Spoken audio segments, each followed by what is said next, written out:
Welcome to CinemaScope, where we animate the conversation around the vibrant, action-packed realms of cinema's genre landscapes.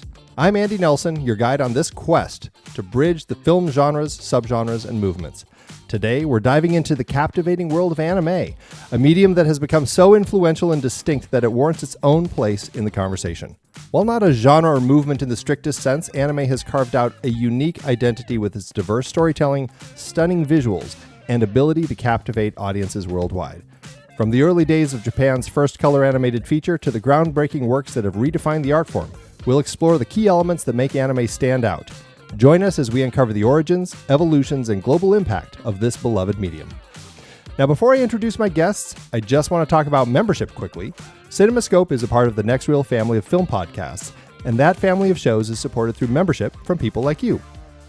Members get early access to ad-free episodes, not to mention extended episodes. In fact, on this show, you normally only hear us discussing 5 films, but members get to hear us discussing 5 additional films to enrich their understanding of the genre.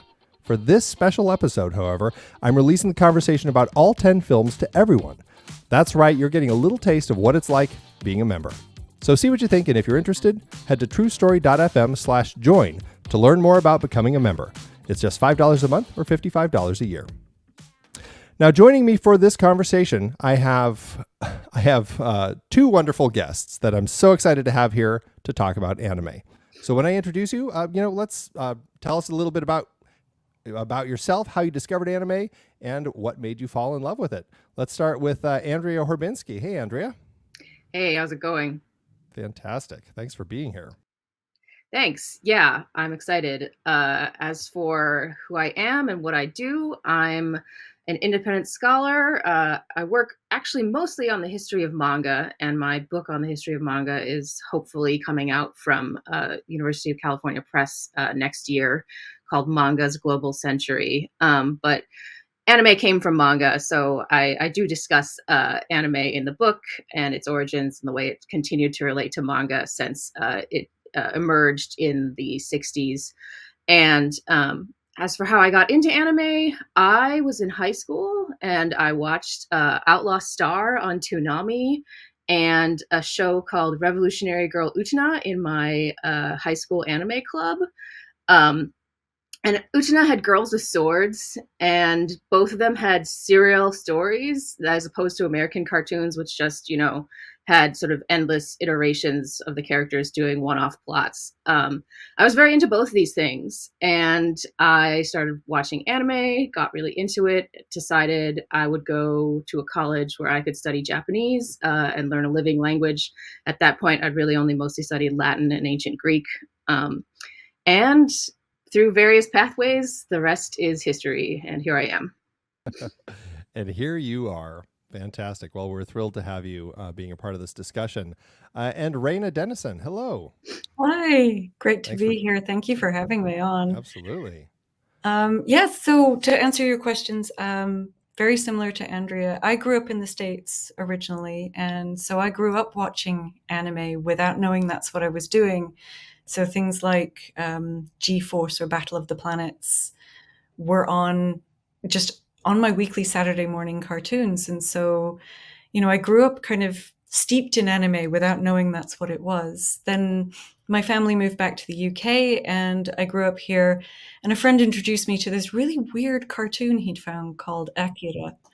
And so from there, the rest is kind of history for me. I went down and found as much anime as I could find, and I've been studying Japanese as a consequence of that, and really studying anime ever since. Oh, that is fantastic. For me, very similar. Like growing up, I was watching these things like Voltron, oh yeah, Robotech, and there was this cartoon on Nickelodeon that I absolutely adored as a kid called Belle and Sebastian, which I didn't realize was also being done in Japan. But my sister and I just completely were fixated on that show, and so just like without realizing it was kind of coming from the same place, but it certainly had that similar style.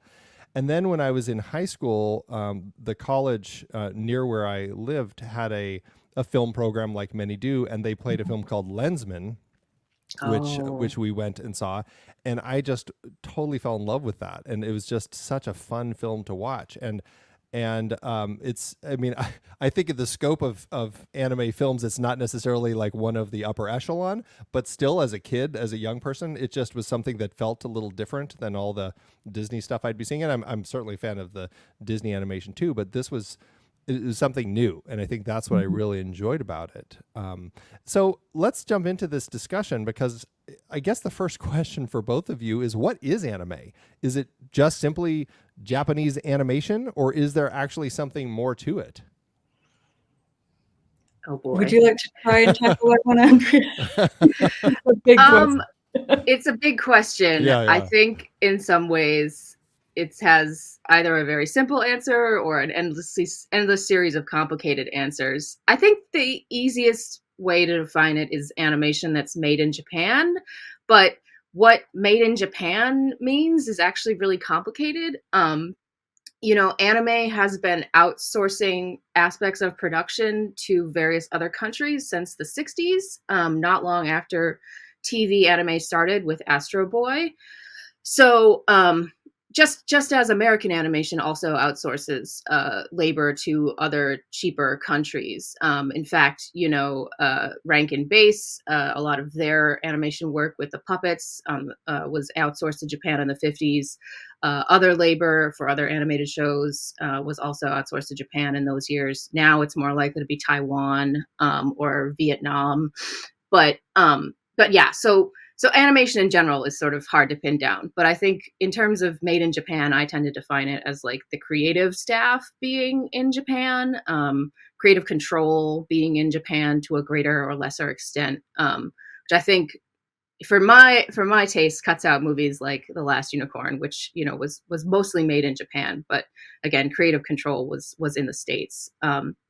So yeah, I mean, I think that's the way I say. I would also say, a lot of times when people mean anime, especially outside of Japan, they tend to talk about movies and TV as being the same category. I think a lot of times actually they're quite different, but of course there's a lot of crossover. And I think what has made anime is the emergence of TV anime in '63 with Astro Boy or Tetsuwan Atamu. So that, because Tezuka and his employees at the studio Tezuka Productions, they had so little money, and Tezuka made some choices that made them get less money than they needed to get it on air. They wound up employing a whole hodgepodge of labor saving and animation saving techniques, which I think really established the look of anime, a lot of its sort of distinctive stylistic aspects. And as anime became, the show was a huge hit and immediately launched several copycats, and then that evolved into the genre we know now. Those stylistic sort of quirks and practices became elements of the genre. So, and manga eiga, cartoon films, animated films, were influenced by that, and people started crossing between them, as some of the directors who the films we're talking about today did. So yeah, I think you have to look at TV, and you have to look at where creative control is. But yeah, Rayna, what would you say? I think that was a great answer. How about that as a starting point? My first book, Anime, A Critical Introduction, was all about what is anime and what are its genres. So I think I came to very similar conclusions to Andrea's, but I suppose there are histories and lineages that come into this that are worth mentioning as well. So Toei Doga, or Toei Animation, that Andrea was just kind of referring back to, is the home in Japan in the 50s and 60s of the manga eiga. And it's what trains Hayao Miyazaki and Isao Takahata and other famous animators, who then leave that studio and go off into the TV industry as it's blossoming in terms of cartoon or anime in the 1970s and 80s. So we get a kind of, I suppose, industrial starting point for a lot of anime in Toei Animation that then kind of spreads really quickly. And even someone like Tezuka worked with Toei briefly before starting his own company, Mushi Pro. So there's lots of connections back to Toei, and their aim was to make animation in the style of Disney full animation. But then as time went on and the budgets got tighter, they started finding workarounds. And the same as with Tezuka and Mushipro needing to make animation cheaply and finding those kind of cost cutting and cost saving measures that would allow the impression of movement without full animation movement. There's a similar thing happening there. And what I love now is that that's become anime's aesthetic. It's an aesthetic of choice now. So as much as most animation in Japan is now made on computers, and you can put the camera anywhere in a scene and have it gliding around. Kimetsu no Yaiba's fight scenes are a great example of that. At the same time as there's that, you will also still, like in early sequences of Attack on Titan, get moments of stillness and what are called tomie or still shots, which are hallmarks of the anime style. So there's something that goes from necessity into aesthetics over the course of 60, 70 years of animation in Japan, which I absolutely love. But I think Andrea's right as well. Anime in Japan is not the only kind of animation. There's stop motion puppetry. There is a vast tradition of independent and artistic animation being made in Japan as well. So the kind of joy of anime is it's one aspect of Japanese animation, but it's the dominant one. And it's one that has then, from that starting point with Tetsuo Anatomu in the 1960s, has kind of blossomed into a whole range of genres, styles, market segments that it's trying to feed into as well. Yeah, and it's interesting. There's a few points there. One, I'm glad you both kind of mentioned the TV aspect, because I don't think it's a complete conversation about anime without really talking about how much TV is part of all of that. But as a film podcast, we're specifically just talking about the films, but absolutely the TV elements are core to really understanding fully everything going on with anime. In fact, one of the films we're talking about is really like the last two episodes of an entire series, right? So there's definitely there's a lot of flow, ebb and flow going kind of between TV and film in anime. Yeah. I mean, just to jump in there, absolutely. Yes, there is.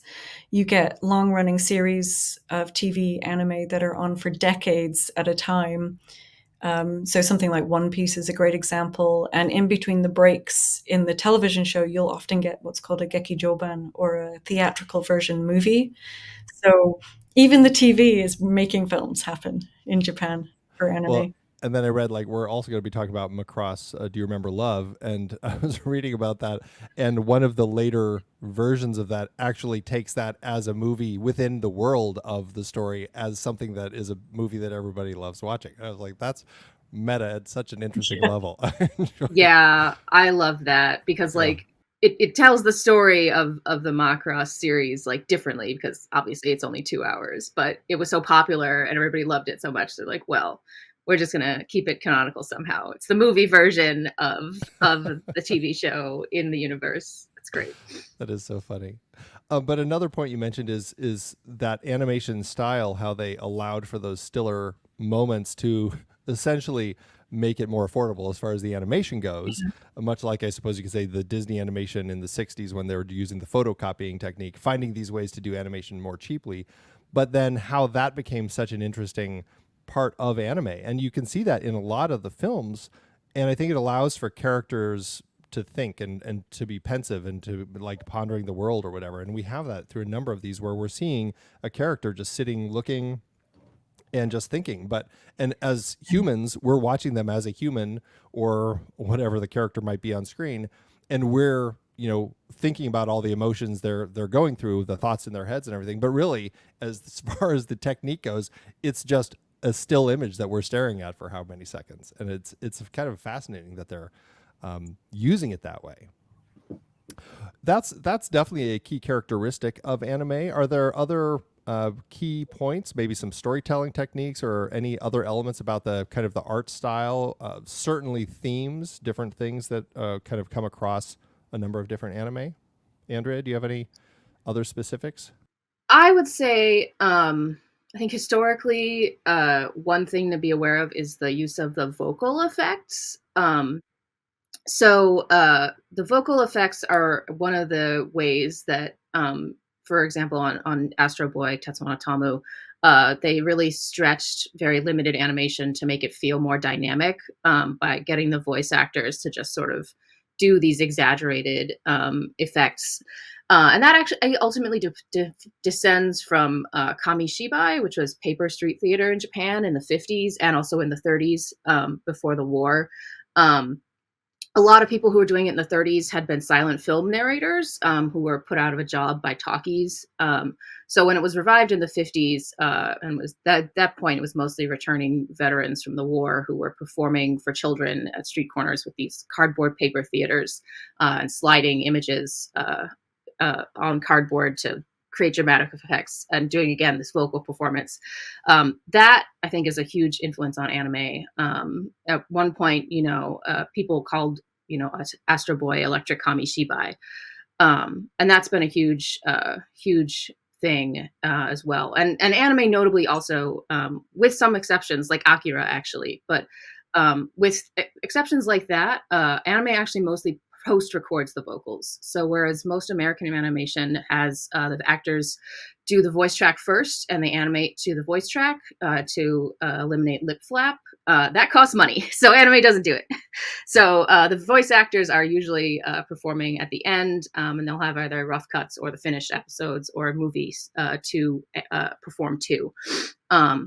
So that is a thing I think makes anime distinctive. I would also say, and we'll see this in the movies we talk about too, the emergence of music as like a huge meaning bearing part of the film, not just in the form of like orchestral scores, which we see in The White Serpent or earlier films, but in the 80s, and especially actually with Macross, music really starts to become a huge part of the score.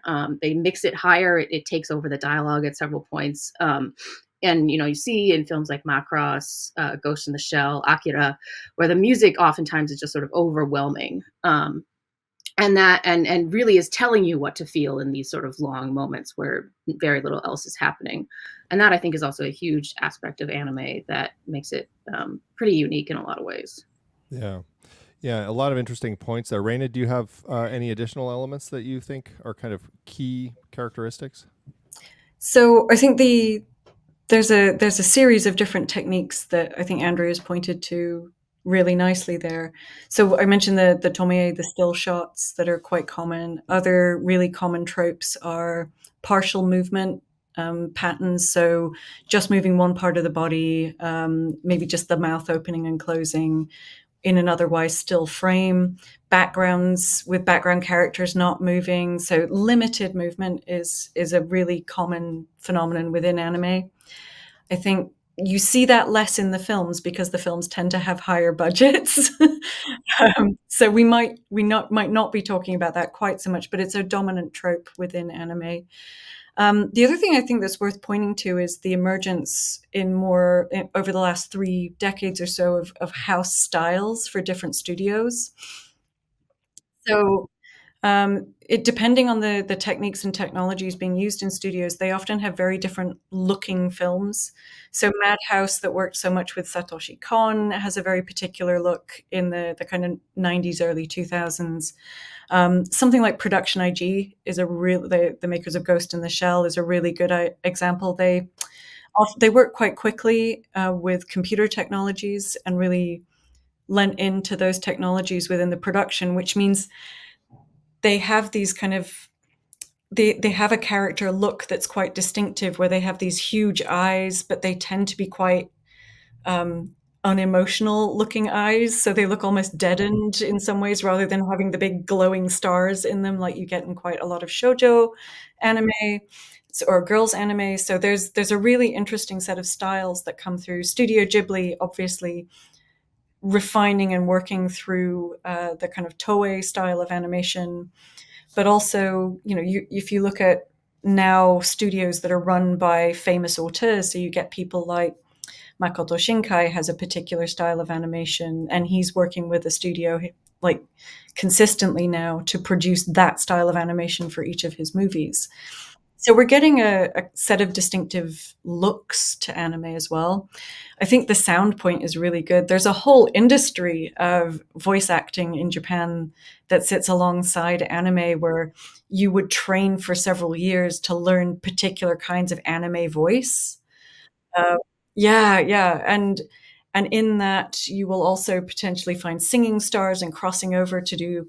Those stars are now starting to do live readings. They do some of them do musical performances alongside working in anime as well. So that balance between kind of trained voice actors in anime is really interesting. And of course, Studio Ghibli, my favorite studio, of course, is because I've just finished a book called Studio Ghibli and Industrial History. That studio always does the opposite to what everyone else is doing. So they don't work with trained voice actors. They work with normal actors or with children of appropriate ages. And they also do vocal recording in a different way. They have their own voice recording studio, so they work very closely. And the compositions with Joe Hisaishi for Studio Ghibli films are really distinctive as well.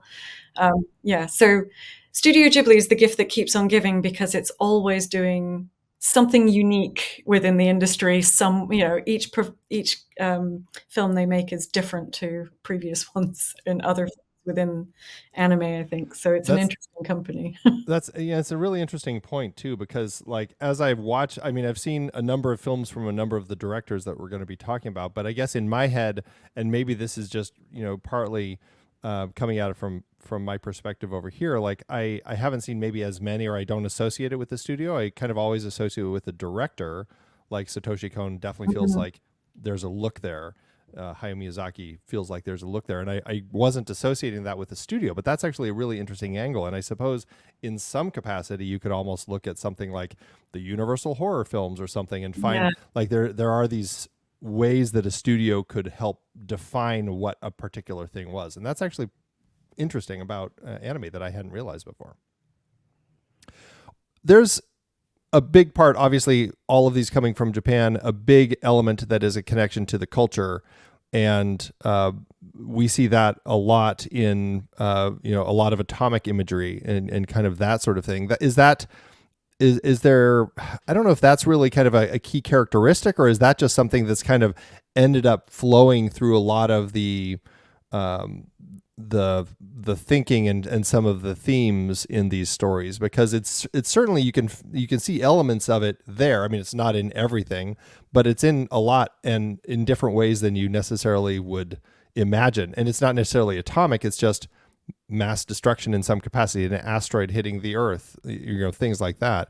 Does that kind of fall into realm of being a key characteristic, or is that just something that, having lived through something so devastating and traumatic, that just it's kind of natural to be woven in?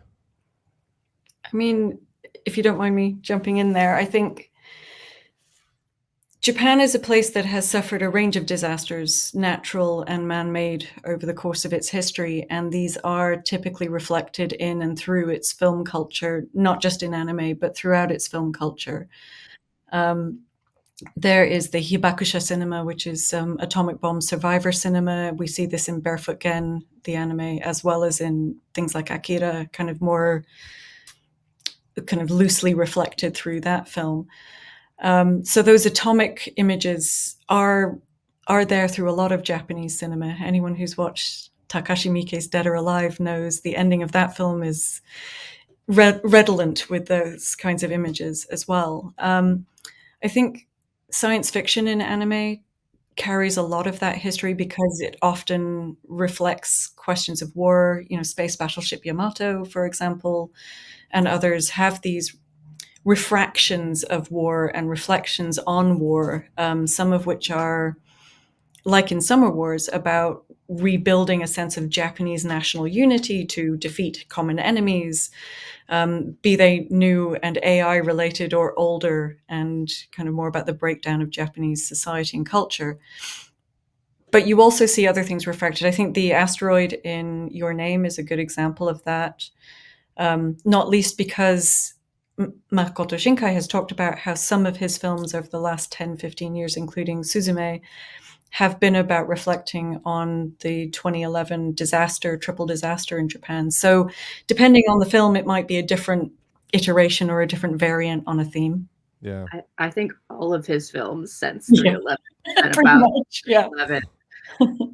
As we were watching, I was like, oh, one of these is denial, one of these is bargaining, and Yeah. Suzume is acceptance. Huh, But yeah, I mean, I would definitely say it's you know, the atomic bombings were one disaster, and it wasn't just the atomic bombings, but also, you know, the firebombing of almost every major city in Japan, including Tokyo, and Osaka and Kobe. That was hugely impactful on everybody who survived, one way or another. And a lot of them, who were children, then did become, you know, creative professionals in manga and then anime as well.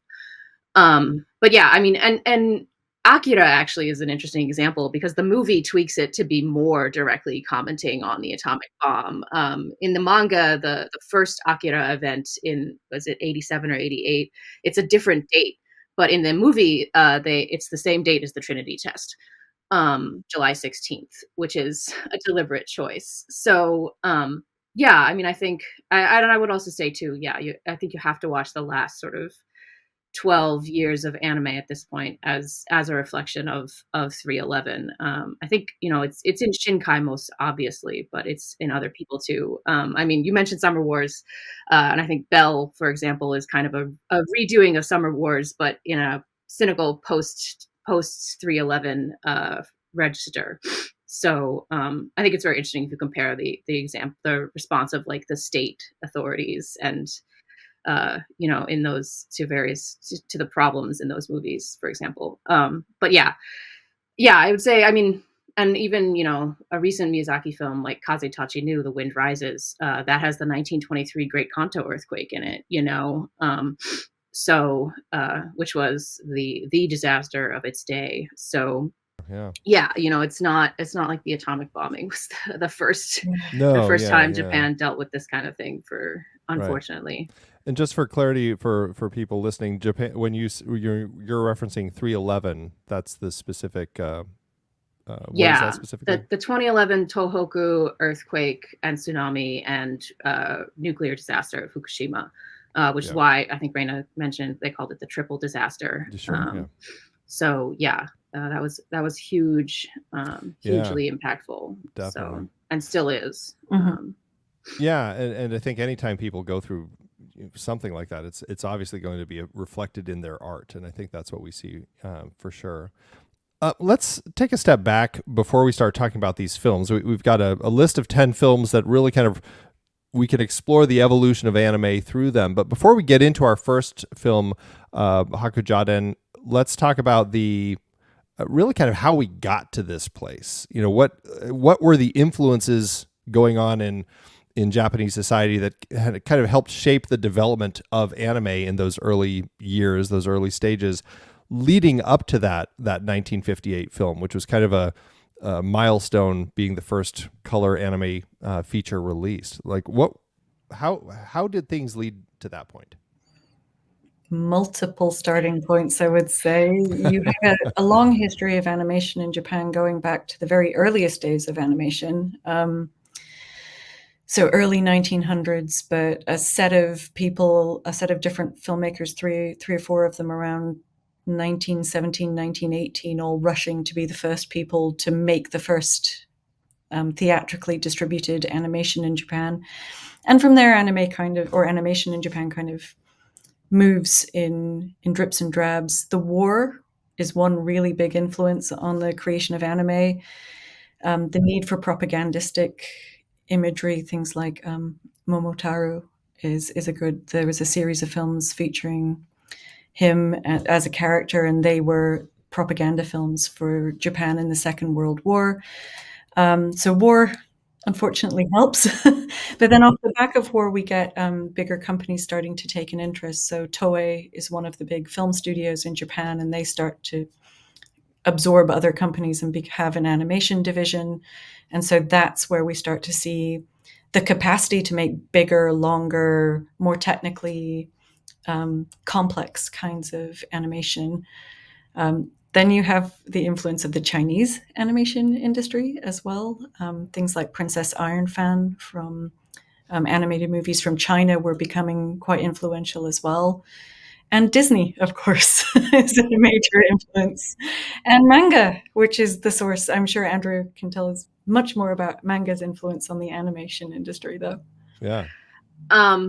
Yeah, I would agree with all that. I would also say, I think in a lot of ways, sort of the origin point for what we see in the 50s starts in the 30s. Disney cartoons, as well as Felix the Cat. Felix the Cat was a huge hit in Japan until Mickey sort of overtook him in the 30s. People start making what's called manga ega at the time, so cartoon films, principally popular manga characters like Nora Kuro got animated. And Seio Mitsuyo, who actually directed one of the Momotaro films during the war, he directed at least one of the Norakuro films in the 30s. So in the 30s and sort of early 40s until kind of the full nationalization of animation, there were these like tiny studios making sort of shorter films. I think the Norakuro films are like 1 or 2 reels, so pretty short. But yeah, after the war, there were a lot of animators and maybe not so many jobs. And labor conditions were also becoming kind of a long-standing issue. Unions at the animation studios went on strike. There are all these conflicts. The strikes led to sort of work stoppages and pauses. So one thing you see in the 50s is actually a lot of people leaving animation for manga and other aspects of publishing because they needed to eat. Seiyuu Mitsuyo wound up illustrating children's books for the rest of his career because he just couldn't take the uncertainty. Other people who were huge in manga, Fukui Eiichi, who died very young but was a contemporary and a rival of Tezuka, he had started as an animator. So that's part of also how you get like the evolution of manga into a sort of more animation style, which then by the 60s, becomes animated again and re-influences everything. But yeah, and the labor disputes actually continue into the 60s. There's photos of Miyazaki leading his colleagues on strike at Toei in the 60s as a young animator. So I think that's one thing to keep in mind. But yeah, and a lot of those Chinese animations, some of them were actually had Japanese people who'd stayed in China working on them, and some of them were then expelled as the Maoist regime got stronger and then had to come back and keep working in capitalist Japan. But yeah, I think I would again, the influence of Disney is very huge. People watched top secret trusted animators were allowed to watch a confiscated print of Fantasia during the war. So you can see it in the Momotaro movies, even though it wasn't officially distributed in Japan until the post-war period.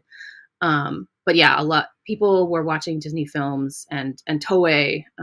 They really wanted to be the Japanese Disney and do Disney in Japan. So that's the ambition behind something like Hakujaden. I think I read that they were trying to be the Disney of the East, as they had quoted, which is interesting. Hakujaden, let's jump into this now. This was 1958. Kazuhisa Takenouchi directed it. It's interesting.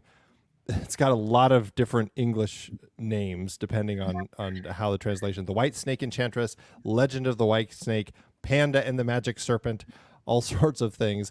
This film, it's certainly interesting. It's based on a Chinese tale of the white snake, and I found that to be interesting. And reading about it, I guess Japan was working to trying to strike a tone of reconciliation with their neighbor, and chose to tell this story. And I find that to be an interesting element of this. It's a story about a young man. He falls in love with a white snake spirit disguised as a woman, and then they have to navigate challenges from both realms. Their bonds are tested. He has a few pets, a panda and a red panda, who after she gets taken, they go to try to find her, and it builds to a wonderful climax. This is a film. It had an American dub version and kind of recut version that was released in the States. shortly after its Japanese release, and that's the version that's streaming.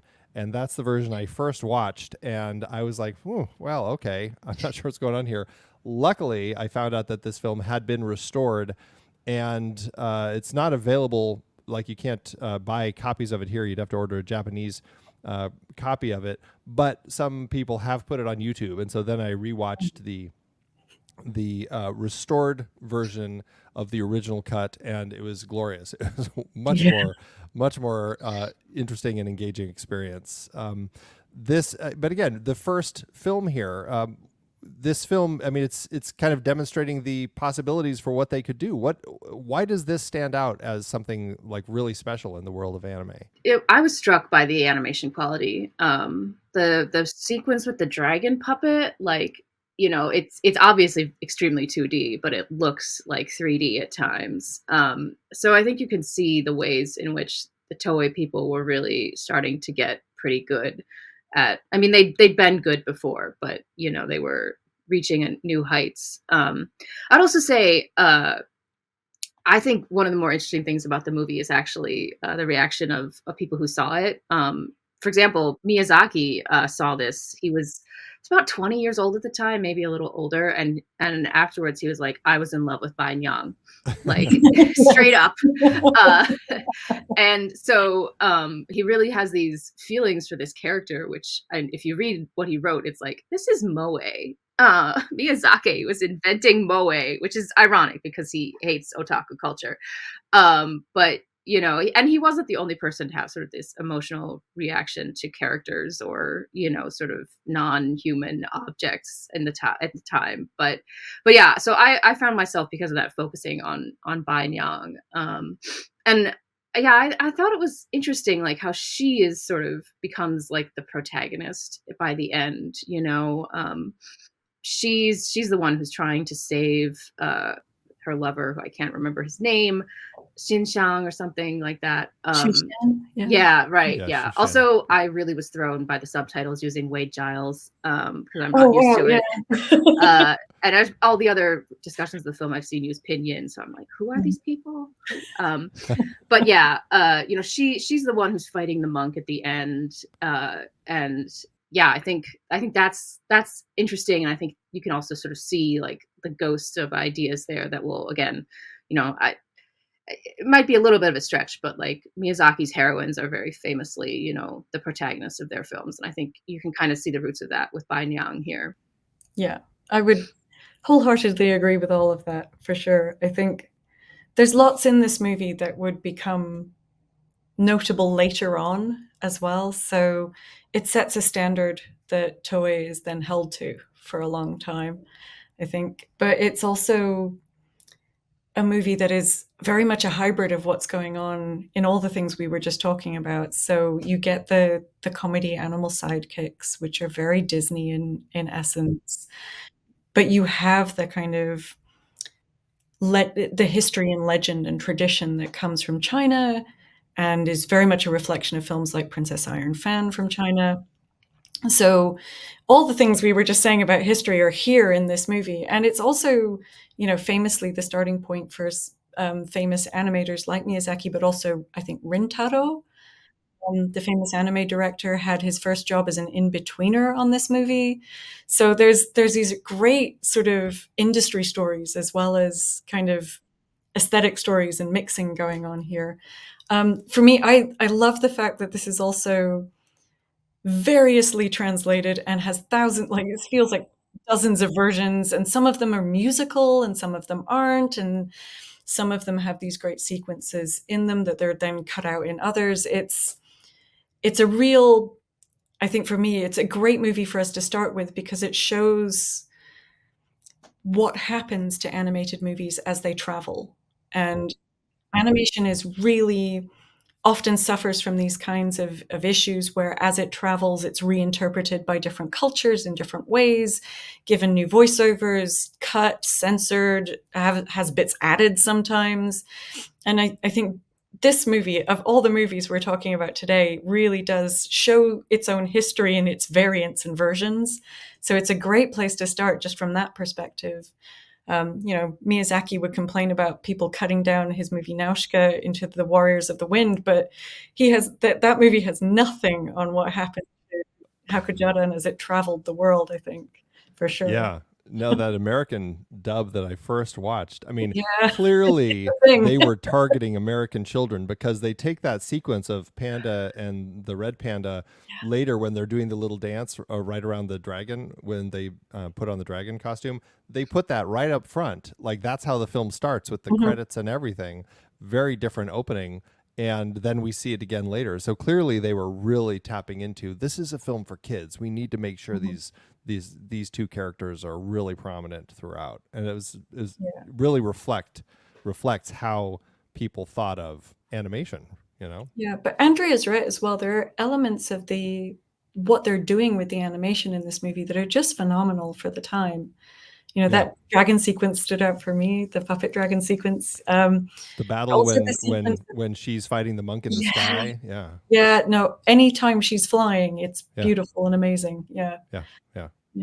It was a really beautiful film. I had never seen it before, and I'm really glad to have seen it, but definitely watch the Japanese restored version on YouTube, because that's or Daily Motion. I found it on Daily Motion. Oh, nice. Okay, good to know. I loaded up the streaming service and I saw the Chop Suey font in the credits, and I was like, nope, we're out.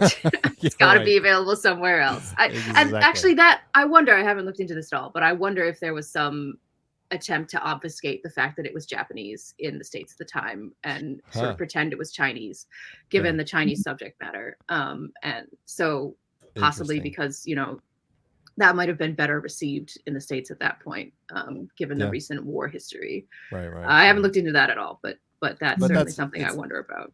Yeah, no, that's an interesting point for sure. We're going to take a jump from 58 all the way up to 1984. We're skipping a lot of history, but we're jumping to Hayao Miyazaki now with Nausicaa of the Valley of the Wind.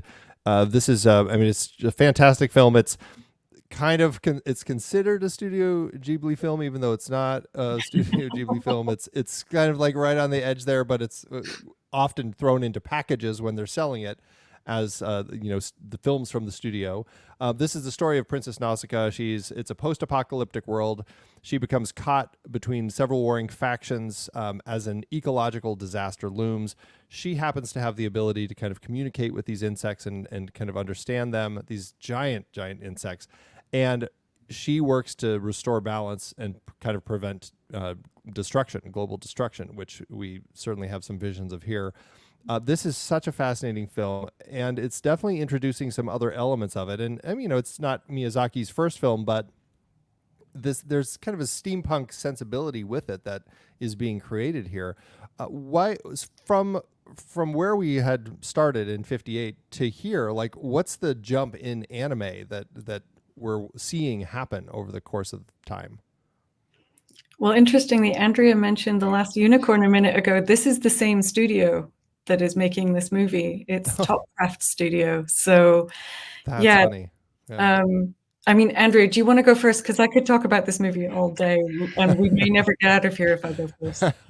Yeah, I think briefly what happened in animation is that TV animation had become a major thing.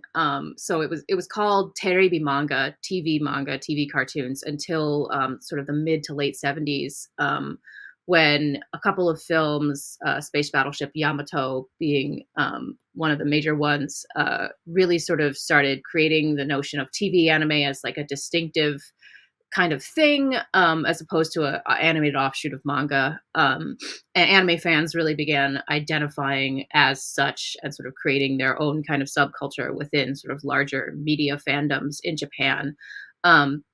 And Miyazaki had, worked at Toei. He had gone into TV animation.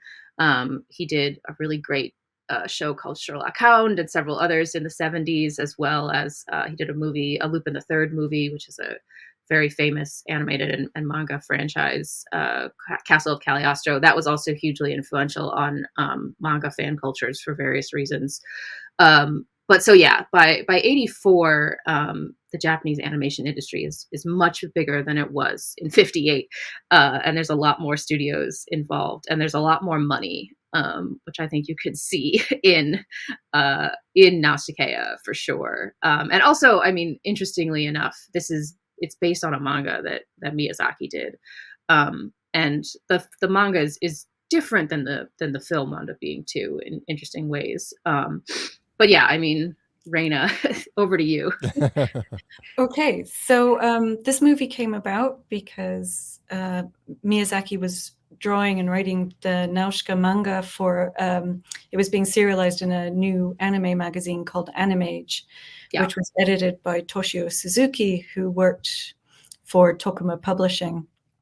And Tokuma was, like the other big publishing conglomerates at the time, like Kadokawa, looking to move into film production as a way of, you know, spreading its conglomeration through Japan and creating early forms of what we now call media mix.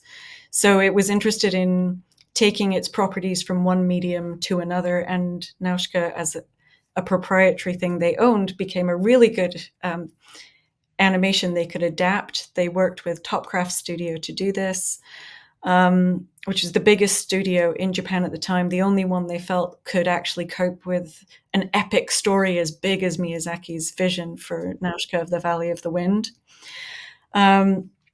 It's a really interesting production because it brings together not just the people at Topcraft at the time, but also people that Miyazaki and Takahata had previously worked with in television animation. So they brought in a lot of people to help get this movie finished, who would then, some of them, go with them on to form Studio Ghibli. So it's kind of a kind of pre-Studio Ghibli experience for many of them. It's produced by Isao Takahata, so it's not just Miyazaki's movie, but it's also Isao Takahata's film as well. Takahata was very influential in the music side of things for this movie. And okay, so my favorite, like, I love this movie on so many levels. It's a great adaptation, but it is, Andrea's completely right, it does diverge quite a lot, particularly away from the manga as the movie goes on. The endings of the movie and the manga are quite different and distinct from one another. And that turns out to be a typical Miyazaki adaptation practice. He loves, no matter what he's adapting, he always starts quite faithful and then ends up somewhere different from the book by the end of the production. I think with this, one of my, with Nausicaa of the Valley of the Wind, we also see that early element of Miyazaki's environmentalism as a major theme. And here we get, that sense of the nuclear holocaust being raged against the power of nature to recuperate Mother Earth. So you get a bit of back and forth between humanity and the natural world in that set of themes and images. It's got the strong central female character in Nausicaa, who is a princess of her people, and then after her father dies, becomes a somewhat messianic figure for her people. But it's a really interesting film because, like the manga, it is full of complex, fully characterized individuals who aren't just, you know, stereotyped or representative of a group. They are really thought through characters with their own arcs in the movie. So it's also a movie that has in it some of the tensions that were brewing in anime culture at the time. So in this movie, they brought in animators, including people like Hideaki Anno, who would then go off and form Gainax Studio and make Neon Genesis Evangelion. But in that, we get this tension between the people who had been trained industrially through places like Toei and the rising fan culture that were teaching themselves to animate, that were kind of emerging as animators out of other less traditional means. And that's really fascinating because throughout the 70s and into the 80s, you also get the rise of that otaku culture in Japan and the rise of like fandom more generally. Like by the time we get to Nausicaa, there have been massive cultural events around anime, and particularly around anime films, with people queuing around city blocks to go watch the Gundam film and having major kind of public events about anime. So the first fan gatherings are happening, the first otaku conventions are happening. So this movie almost comes at the perfect moment to become a hit, because Nausicaa feeds into those kinds of sci-fi fantasy themes, but at the same time, there's a growing fan base for anime more generally. So that really helps it as well. So it's a massive hit when it comes out. And just one final note, Sherlock Hound was such a big hit when it was out in cinemas that when they released Nausicaa of the Valley of the Wind in cinemas in Japan, it was with an episode of Sherlock Hound. So it was packaged together as a kind of, you like Sherlock Hound, come and see this other film. So it's this really interesting back and forth again between TV anime and the film world of anime. Yeah, it's fascinating. Sorry, Andrea, go ahead. Oh, I want G Kids to license the restored versions of Sherlock Hound for license, at least in the States. But worldwide would be even better, because Sherlock Hound is really great. Yeah, I mean, I would second all that. Animage, of course, was one of the key early anime magazines that was creating and cementing anime fandom. And at this stage too, it was very much sort of much more insidery and fans talking directly to creators, and they were also the same categories, like with people like Ano Hideaki and others. In the mid 80s, there's a shift with the anime magazines like Animage and New Type, where they become much more sort of studios talk to fans, and that's it. Much more sort of promotional. But at this stage, they were much more kind of creating a dialogue amongst anime fans and creating this idea of anime fandom. So, and I think too, Nausicaa is not as well known as like a otaku heartthrob character as Clarice in Cagliostro, but she definitely has some of the same aesthetics of kind of those characters who appealed to lolicon fans at the time. So yeah, it's definitely, even though again Miyazaki has always been very vocally against anime fandom of that kind, and doesn't consider his films anime in that sense. He was part of those developments, and I think the fact that it was also Takahata's origin point in a lot of ways is also really important to keep in mind. We didn't watch any of his films, but he made some really great ones, especially if you like crying. So side reference to Grave of the Fireflies. I can take that movie once about every 10 years. That was a tough one. I saw Black Child at the end of. Yeah, sorry, I saw Like a Child at the end of Princess Kaguya as well, which is just gorgeous. Yeah. Kaguya is and the last fully hand-drawn movie in Japan, probably. So that's a stunning beautiful animation. Absolutely. As far as this one, the kind of the steampunk elements, I've read some like diesel punk elements. Is that something? It's getting started here. Is that really is this the starting point for a lot of that sort of element that we'll end up seeing, even spreading outside of anime, or had it just taken something that had been existing and kind of explored it in different ways? I mean, the sci-fi genre is doing a variety of these of variants of these kinds of aesthetics. There's the Miyazaki steampunk thing is interesting though.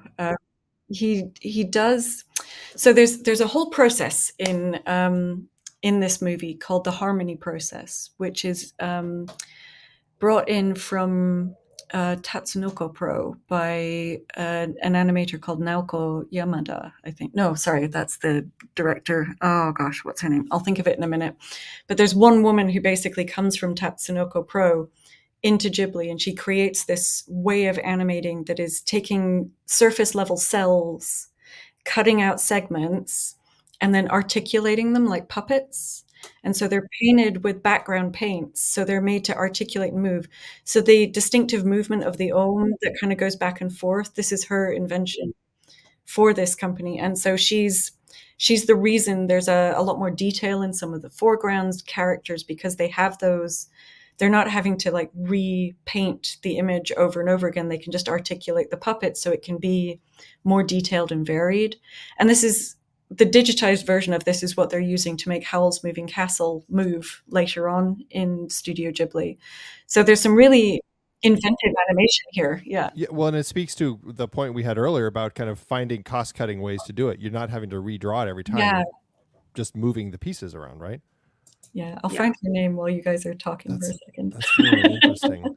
Is Yeah, and that's, I mean, do we see that in any of these other films? I guess we can talk about it as we go, but that's a fascinating element that I think speaks to something, because it's definitely noticeable in the ohms as you're watching them kind of move, because I mean it gives them that shell aspect. The shell itself doesn't move, but each shell moves next to the other shells, and that's, I It think, an makes them feel interesting. very organic.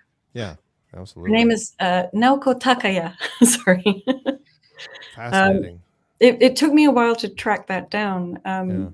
But basically, there's a couple of YouTube videos with one of the ex members of Gainax talking about it that you can still see online. I So think it's cool. Okada Toshio is talking about it, but now Naoko Takaya, sorry, is her name. Gotcha. Well, we go from Nausicaa, which kind of, we're seeing some of Miyazaki and his environmental themes. We're seeing kind of this steampunk origins, some of these other techniques that they're doing. And now we're going to move into Macross, Do You Remember Love, 1984, by Shoji Kawamori and Noboru Ishiguro. This film, we wanted to make sure we had a film that kind of dealt with the mecha and kind of these ships. We talked about Space Battleship Yamato as a possibility, but opted for this one because it also includes the musical element, which I think is such an interesting addition to this. And as something, we've already mentioned this came from a series that they then said, well, let's retell this story, but compress it into a 2-hour film. And that's what we get here. It's amidst an intergalactic war. This story is a love triangle that we follow between a pilot, a singer, and an officer. And as this conflict reaches the climax, music and love become key to humanity's survival. And there's mecha in it, there's romance, there's music. It's very influential.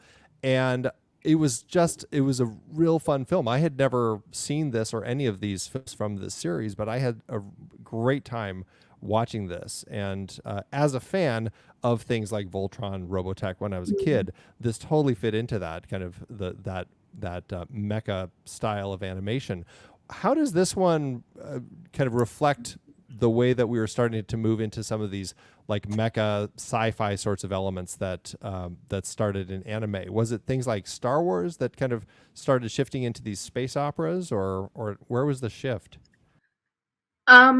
Yeah, I think giant robots have been part of anime since the 60s. I'm gonna forget the name. Is it some not Mazinger Z? There was one before, something 8 Go or whatever. I know what Yes, you mean. yeah, but one of the first three anime Astro Boy was the first, and there was two others in '63, and one of them was about giant robots. Yeah. Um, I think one of them was so called Giant Robo in English. yeah. So in the '70s, you mentioned Yamato and Star Wars, and they were actually came out within about 6 months of each other. The Space Battleship Yamato movie, and then the Japanese release of Star Wars. So this became known. '78 became known as the year of science fiction. And that really was what touched off the emergence of anime fandom as separate from manga fandom. Um, they were still gathering at manga taikais like Comiket or whatever, but it was becoming more and more sort of its own thing.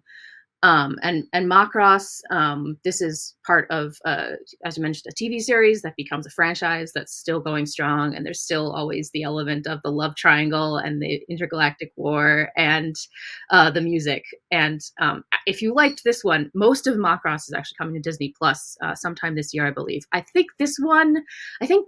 Yes, they have announced it, but I think Do You Remember Love and SDF Macross, the TV series, I think those are excluded because the word is that the studio is still trying to shop adaptation rights to Hollywood. It's like, well, if you want people to adapt it, you should have it on Disney Plus so they can see that it's good.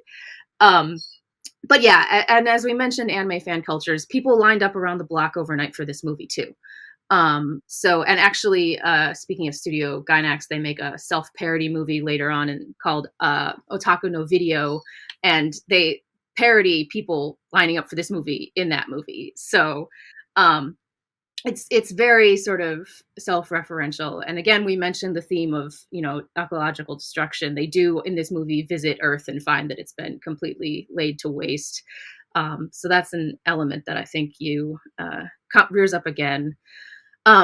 But yeah, I mean, it's been a long time since I've seen this movie, and it's really the idea, like, had sort of forgotten how much gender plays a role. The alien race that they're fighting is like divided into male and female, and they like fight each other and don't interact. And there's a lot of sort of stuff with the male protagonist and his superior officer love interest and their colleagues, and gender relations there. Some of it kind of ishy from a contemporary perspective. In some ways, comments about, gender relations in the 70s. Yeah, I didn't need that. But yeah, I mean, I think it's really, the space battles are great. The music is still really great. Lin Min-mei is the singer character. She's explicitly Chinese Japanese, which is interesting.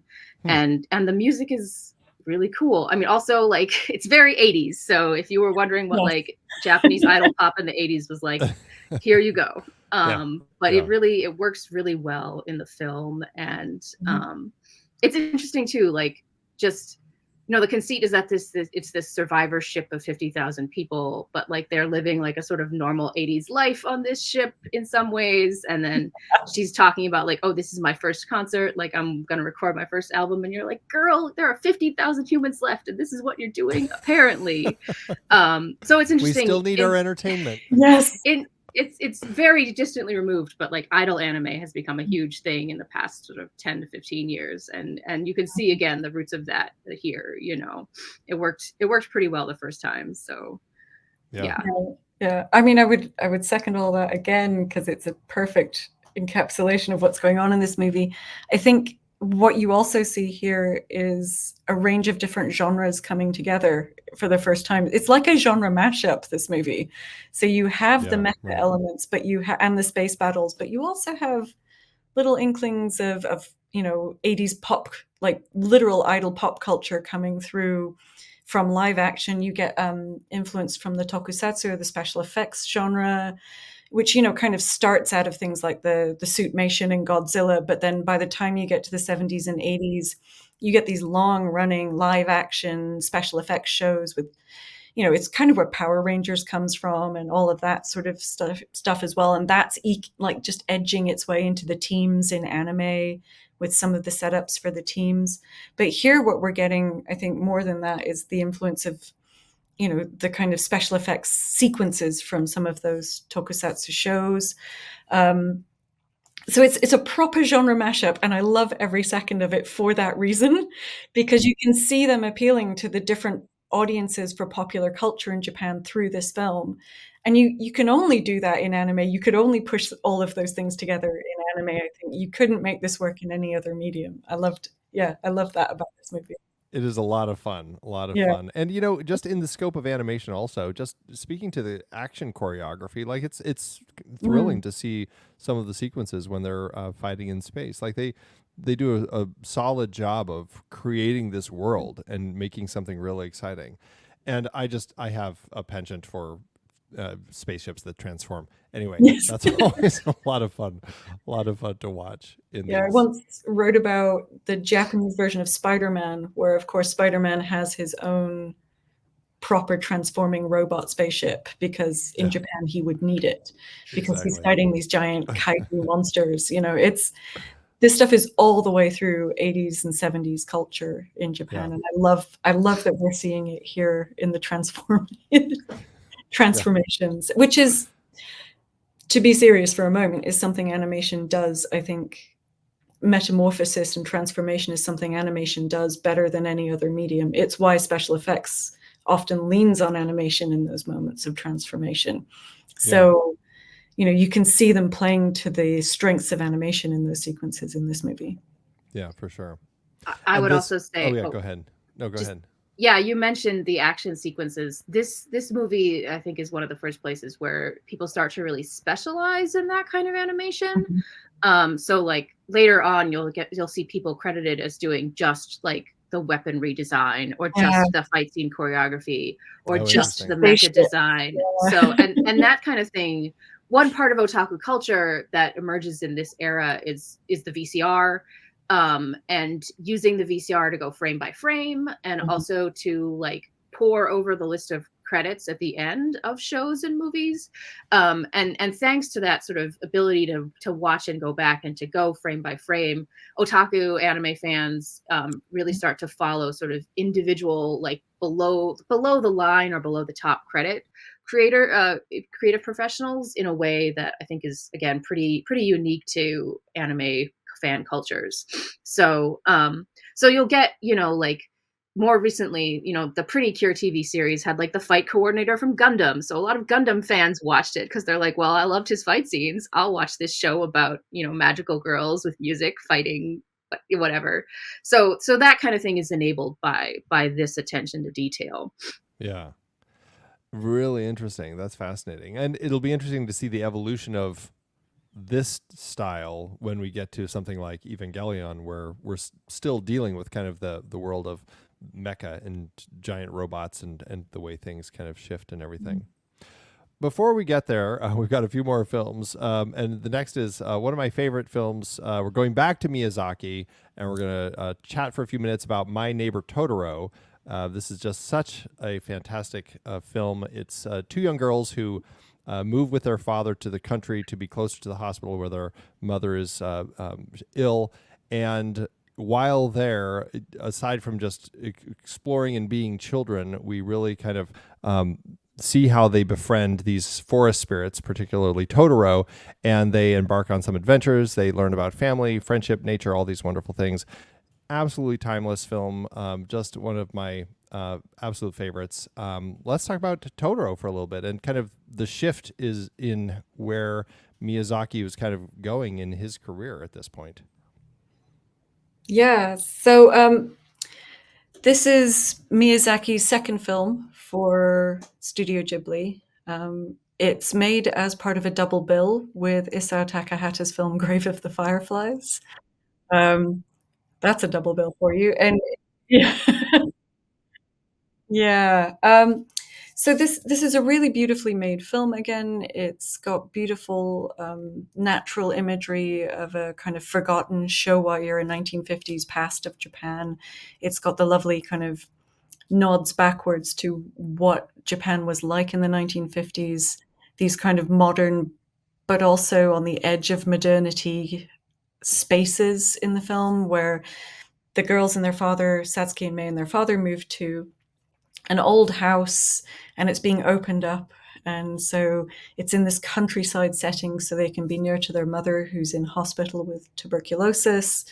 And so you have this kind of pastoral setting, and the Totoro become a way for the children to connect with the natural world around them and to deal with the shift in locations. But at the same time, at times it's about the opening up of the landscape and the possibilities of nature and magic to work together, which is quite interesting. There's a scene in the film where the father takes his daughters to pay homage, to go and pay respects at a local shrine, and the shrine is based around the tree in which Totoro lives. So there's a real kind of back and forth between traditional Shinto animistic representation in the film, but also the possibilities for magic beyond Shinto, because the Totoro are just invented creatures here. And it is the origin of everybody's favorite cat in animation, the cat bus. So like there's a lot going on in this movie in terms of fantasy, but it is really carefully layered over a history that was real in Japan and a kind of lost nostalgic tradition for living in certain ways in Japan. Makiko Futaki, who's one of the key animators and one of the women of Ghibli, has talked about how there's a sequence in where you have little tadpoles in a pond. Sorry, I've forgotten what they're called in America. What are they called? Anyway, Pollywogs, tadpoles. Yeah, tadpoles. Yeah. Okay, Yeah. that's good. But yeah, she talks about that having been a really fond memory of hers from childhood, when she would go outside of her house in the countryside and they would just have little pools that were there because of the rainy season. But then how, as she grew up, Japan was modernizing and everything was concreted over, and that became a lost childhood experience, and she wanted to put it back in the movie as as a paean to Japanese lost natural landscapes. So there's loads of little details in it that are utterly drawn from memory from the animators, from the reality of living in Japan, and then layered on top of that, you have these beautiful, amazing, fantastical creatures. Yeah, it's a really great movie. I hadn't seen it in a long time. I'd sort of forgotten there's only 3 Totoro. Like, you know, you go to the Ghibli Museum, you go anywhere in Japan, and there's endless Totoro, but there's only 3 of them, and Yeah. there's small, medium, and large in Right, the right. movie, which I had sort of, yeah, I had completely forgotten. It's interesting because, like, again, we've talked a bit about how Miyazaki doesn't like otaku culture, and Ghibli claims to be like sort of more thoughtful in their merchandising, but it's like, well, there's a lot of Totoro going on here. Yeah. I wanted to just like, that is so right. But the latest Ghibli park that they've just opened, I haven't been yet, in Nagakute City, is really interesting because they basically have a little hillside that you walk up to see the wood Totoro sculpture at the top, which is kind of based on what this is based on. But what they've done is actually put a stall next to that Totoro that looks like a Shinto shrine stall. And all of the goods they sell there are kind of Shinto shrine style goods. Like, this is an omamori, or a protective kind of amulet. And everything they sell there is kind of based on that link between religious practice and Ghibli, which is the most overt statement about that movie and its connections to Japan and animism that I've ever seen. It's fascinating. I mean, I also think, it's part of the trend of like anime pilgrimages and shrines and temples, especially shrines, latching themselves onto anime as a way to bring in money. So yeah, that's fascinating. I haven't been to Ghibli Park yet, but I will go, and I will ride the cat bus at 1,000 yen a per pop. I will only ride it one way. But I mean, this was always the complaint about the Ghibli Museum, was that only children could go on the cat bus in the Ghibli Museum, which was, horrible. So for those of us who are only young at heart. Right. But yeah, I mean, it's a great movie. I was also, again, like, I hadn't watched it in a long time. I was like, my God, the mom has TB. Like, that's something that went away in the 60s after Japan had national health care. Like, suddenly people stopped getting TB and they stopped dying of it. So yeah, it is very much like sort of probably late 50s ish, like they're hauling out their massive radio, they're still doing telegrams. But yeah, I think one thing that I was thinking about when I was watching it this time was how, like, for people who were like sort of in their 30s watching the movie or older, so like the parents of the children in the theater, it would have been very nostalgic for them, for their childhoods. And Miyazaki too. I mean, he was a little older than that, but very much already sort of a lost experience by the 80s, when, as you said, everything has been concreted over. So yeah. Well, to that end, I mean, there is an interesting element, and I wonder if this is part of the kind of this evolution of anime that we're talking about. I mean, some of these previous films we've talked about, I mean, you can see them being fine for kids to watch, but this one feels, I guess, in American rating system parlance, the most G-rated of the films that we've been talking about. I mean, sure, she still has TB, but it feels like very much more appropriate, I guess I'll just say, for younger audiences. Is that, like, as anime was developing, some of the earlier films that we've been watching, and certainly some of the later ones, they definitely don't seem necessarily like children friendly. Is this one, is this a trend that we start seeing in anime that, I don't know, maybe it's part of what Studio Ghibli is working toward? I mean, you get the rise of anime pornography when you get the rise of VHS. So there are genres aimed at every age group in anime. There are, of course, anime that are aimed at children as well. Doraemon is one of the longest running of those. Very much G-rated, very much kid-friendly, or usually anyway. I think there's a higher tolerance for sort of scatological and mildly risque humor and stuff aimed at children in Japan. Oh, Crayon Shin-chan is a great Crayon, example yeah, of that's that. the one Yeah. I was thinking of. Is Yeah. Crayon Shin-chan. Yeah, I mean, that's a good question. I think in some ways the actual difference is in the 70s and 80s is the rise of stuff that was aimed at adults in animation, Oh, okay. Okay. like Macross, like Akira, as we're gonna see next, Ghost in the Shell, of course. I mean, it was still sort of socially weird to be sort of older than college age and explicitly like I like animation, at least not amongst anime fans, but Yeah. there were certainly a lot of people who fit that bill at this point, and they become a market that that companies want to capture. So Miyazaki in some ways is sort of resisting that in Ghibli. Yeah.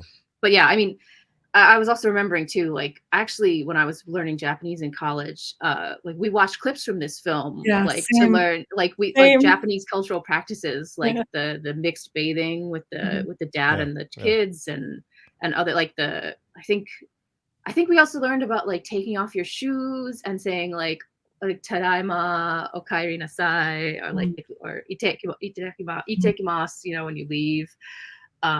So yeah, like it is really this reservoir of like Japanese tradition in some ways. So Yeah. Well- idealized, obviously, but Yeah. still, and- I mean, not unreal despite that. yeah. No. I mean, it's interesting you talk about this as G-rated because a few years ago there was an internet meme that went around about questioning whether or not the Totoro were death gods or shinigami. Shinigami. Yeah. Which, just watch the movie all the way to the end is the answer to that one. No, they are not. Right. Susan Napier in her book Miyazaki World does a fabulous takedown of that idea, just looking at where it starts, but also then tracing it through the movie and saying like these are the ways in which this isn't true. Like they are genuinely helpful spirits. That is what they're doing here. Oh man. But I do think that kind of reinterpretation over time has been so fascinating to watch, seeing how even the movies that are G-rated that are anime are complex in ways that invite these kinds of speculations from fans, right? Sure. Yeah. Yeah. Mm-hmm. Well, and yeah, when you've seen some of these other films and you're like maybe reaching to try finding a little more in something like this, I can see that. Let's take a shift. Same year, but we're definitely going the direction that I was just talking about. It's certainly something that's a little darker here. We're talking about Akira, Katsuhiro Otomo's film. This is dystopian Neo Tokyo. We've got this fantastic biker gang, and one of them comes into contact with these people called espers, and that kind of ends up giving them a telekinetic abilities. The government, this shadowy organization, everybody's kind of out to figure out, like, to catch this person because his abilities start spiraling out of control. His friend is trying to help him and save him, and of course he is drawn ever closer to the Akira project. This is such a fascinating film that definitely, as I was researching this, I was like, I saw that the Akira slide, which we see on the motorcycle, actually is a thing, and it came from this. And I didn't realize that. I mean, I remember it from the film, but I didn't put two and two together that actually kind of came from this film. Yeah. But I mean, talk about something that certainly has the atomic imagery, definitely is influencing the cyberpunk genre in anime. Outside of anime, it's definitely a thing that we see, and it's really a movie with themes of destruction, rebuilding, kind of just. Oh, there are so many things going on here. Let's talk about Akira for a minute and its importance. Oh man, this movie is just so stupendous. Like, I remembered it being stupendous, but again, watching it, you're just like amazed. And it's really something too to watch something where you're like, so much came from this, like there's Ghost in the Shell, there's The Matrix, there's, all this other stuff around the world that really came from this movie. But I think interestingly, actually, you mentioned the Akira slide. That comes from Miyazaki. Katsuhiro Otomo actually learned storyboarding by watching repeatedly on the VCR the last two Lupin the Third episodes that Miyazaki did after he'd done Cagliostro. And he complained bitterly about this afterward. He complains bitterly about a lot of things. But so the Akira slide is actually in those episodes. I think it's Zenigata who does it, but it's reversed. So I think this is one thing to sort of keep in mind, is that Otomo had been a mangaka. He did still do manga after this to some extent, but he was adapting his own manga, Akira, at the time, which was already hugely popular. It's different than the film, both in terms of the way the plot develops, but also I think in some ways the sort of political implications are kind of interestingly opposite between the movie and the manga. But in the movie, you have this postmodern sort of destroyed Tokyo, but it's also 2019 and they're preparing to host the 2020 Tokyo Olympics, which is another thing. You're like, wow. All right then. And even though it is sort of neo Tokyo and they've reclaimed all this land in Tokyo Bay, I think there's also ways in which it's very much straight up the 80s in Japan. The military officer is ranting about like decadent consumerism all the time, and you're like, and corruption of politicians, and you're like, oh yeah, it's the 80s. But yeah, Otomo had directed a short film before this, which again he learned storyboarding from watching those Miyazaki Lupin episodes. So there's this sort of interesting sort of hidden lineage there. So you wouldn't connect Akira and Ghibli, but they do have a connection. And yeah, I mean, it's just so it's like everything comes from Akira in so many ways. And it really is just a great movie. And I think also too, one thing that I was struck again by watching this time, the female revolutionary activist who becomes this medium who channels the powers of the espers, the grotesque kindergarten, as one character calls them, which is a really great line. She actually, I think a lot of people watching would have been reminded of the Japanese Red Army and Fusako Shigenobu, its leader. A lot of their slogans are on the flags that people are waving in the activism and rioting scenes. And as much as it's Japan in the 80s, I think, those scenes are straight out of the student movement in the late 1960s and early 1970s, which was quite violent in some respects. So I think, again, for people watching, it would have been very familiar in that way, in a way that I think other audiences outside Japan wouldn't have had that context.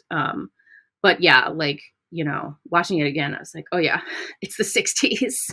The way they're, fighting the government and rioting over tax increases and stuff. So yeah, like it has this very strong sci-fi element, but it also has this sort of local context as well, which I think you don't need to know to enjoy the film, but definitely adds other layers when you do.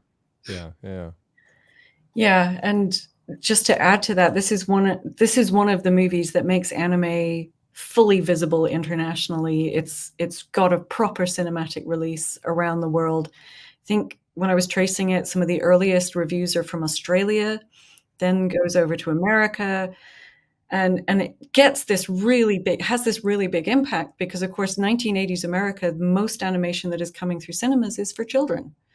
So straight up, it's a very different proposition to a lot of what's being seen in animation at the time. Makes anime visible in a way, I think, that is really important for anime, and you get a kind of follow-up in that with Ghost in the Shell later on. But the fact that it's sci-fi, the fact that it's cyberpunk, the fact that it's dystopian is really important to it being taken so seriously.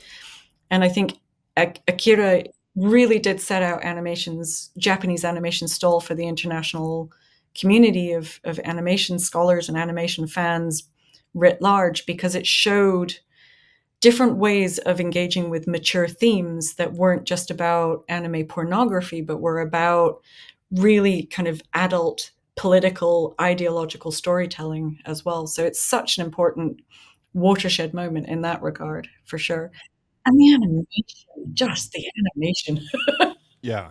Oh yeah, it really speaks to, I mean, what Guillermo del Toro said recently when he won his Oscar for Pinocchio is that animation is a medium. It's not just a thing that's just for kids. Like it's just a tool you can use to tell your story. Mhm. And I think that's an interesting element in our conversation, specifically about anime.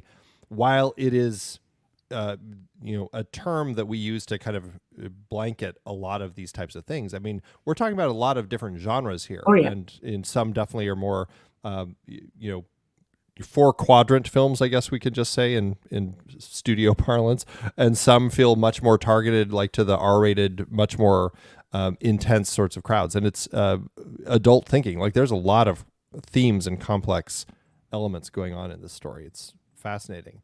For And that sure. holds true for the next one, Ghost in the Shell, 1995. Mamoru Oshii made this film, and this is a film. The story in the future, there's this cybernetic enhancements that people get. There's this very talented cyborg agent. I guess I'm just calling them cyborgs. I'm not exactly sure how we should describe them, but essentially cyborgs. They're humans with all these enhancements. They're investigating this hacker known as the Puppet Master, and she's confronting, as she's going through this process, confronting questions about consciousness and humanity in this world that's getting increasingly technological, also based on a manga that's definitely kind of blurring some lines between humanity and technology. It's kind of this classic cyberpunk film. Just on rewatch, I just was taken by how complex a lot of the philosophical questions that it's asking are. Andrea, you made a sound of a sigh of like, I love this film. What is it about this film that I mean, coming from Akira, especially, like moving into this, how have things shifted here? I mean, Akira made people be on the lookout for the next Akira. And Manga Entertainment, the U.S. distribution company, was really pushing to try to find another big hit like that. So they actually joined the production committee for this film and got Oshii the money to do it.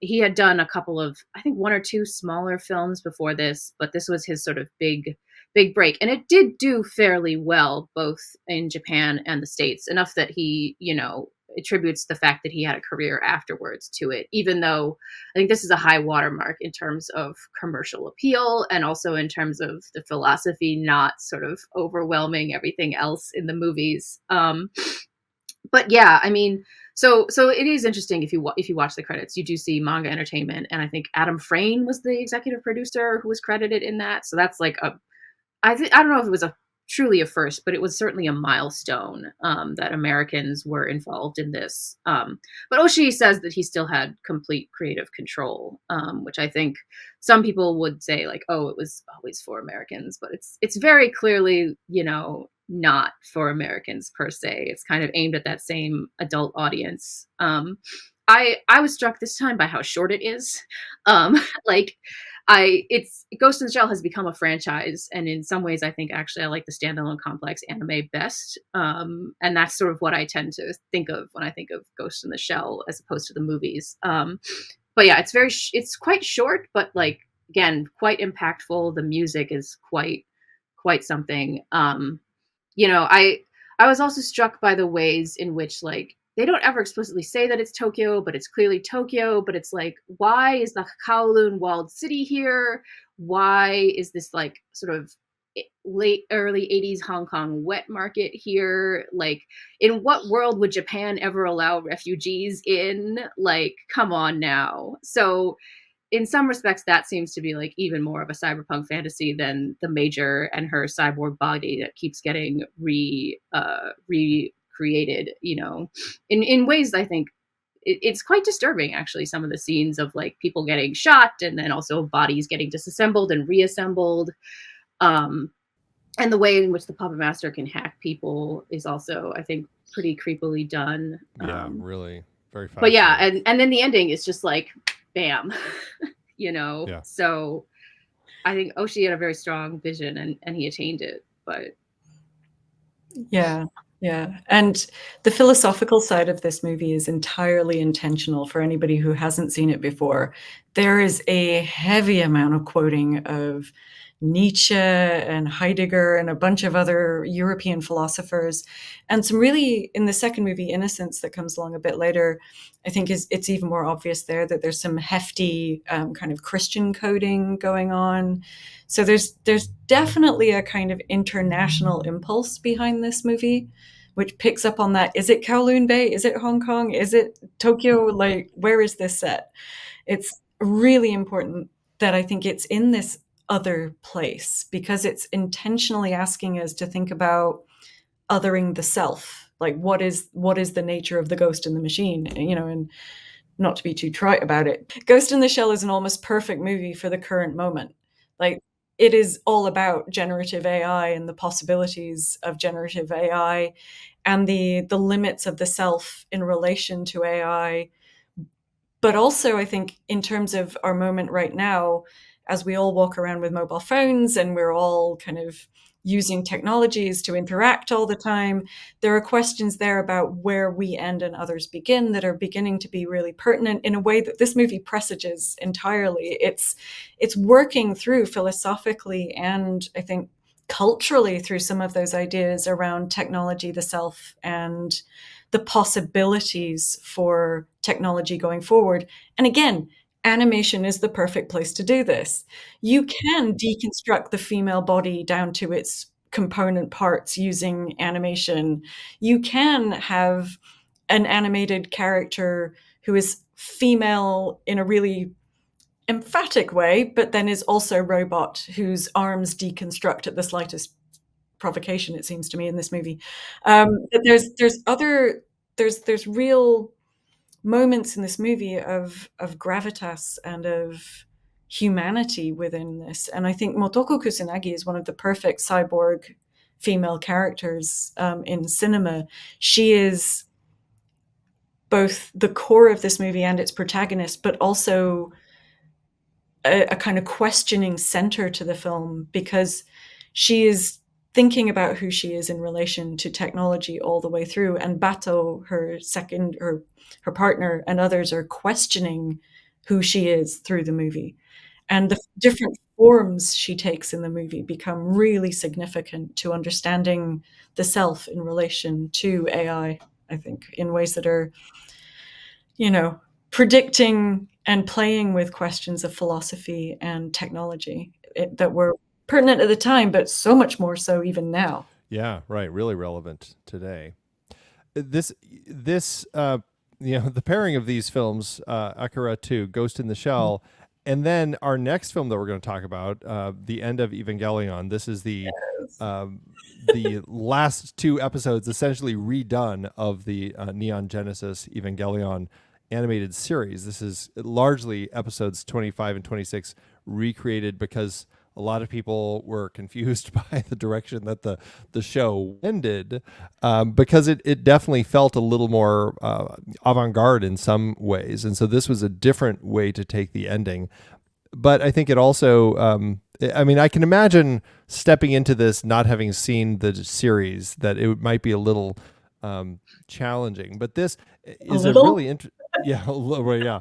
But it's an interesting trend. And we can see that even with Ghost in the Shell, where they redid some of it with CG to do some new stuff and re-released it as Ghost in the Shell 2.0. I don't know how, I was looking at the Evangelion, it's like Evangelion 1.11, 3.3, like all of these different reversionings of the Evangelion story.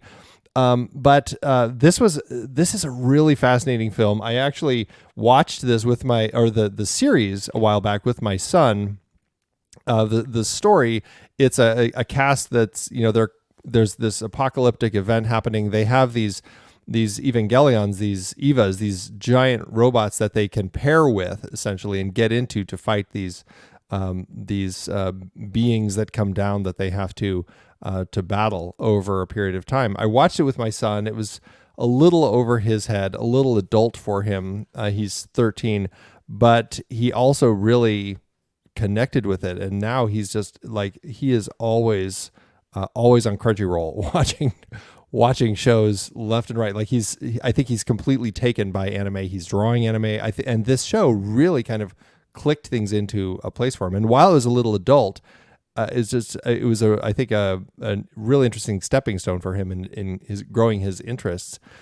But going back to my original point about like this, arbitrary pairing of these three films back to back to back, there is an interesting evolution that we're seeing in kind of the way technology and this kind of future view of society looks. And this film takes a really fascinating kind of a direction, especially coming after Ghost in the Shell. We're seeing very existential themes, very psychological exploration of these characters. That's quite powerful, and it's a really interesting ending. I mean, both endings are interesting, but it's certainly this one. I think is pretty interesting. What are your thoughts on this and kind of Evangelion as a whole? Oh boy, where to Is that start? maybe too big of a we could question? be here for hours. Yeah. Yeah. I mean, I think it's interesting. Like, End of Evangelion is extremely psychological, but it's actually much more action oriented and comprehensible than the original two final episodes of the show. For those who don't know, Gainax was literally running out of money as they were finishing Eva, the series.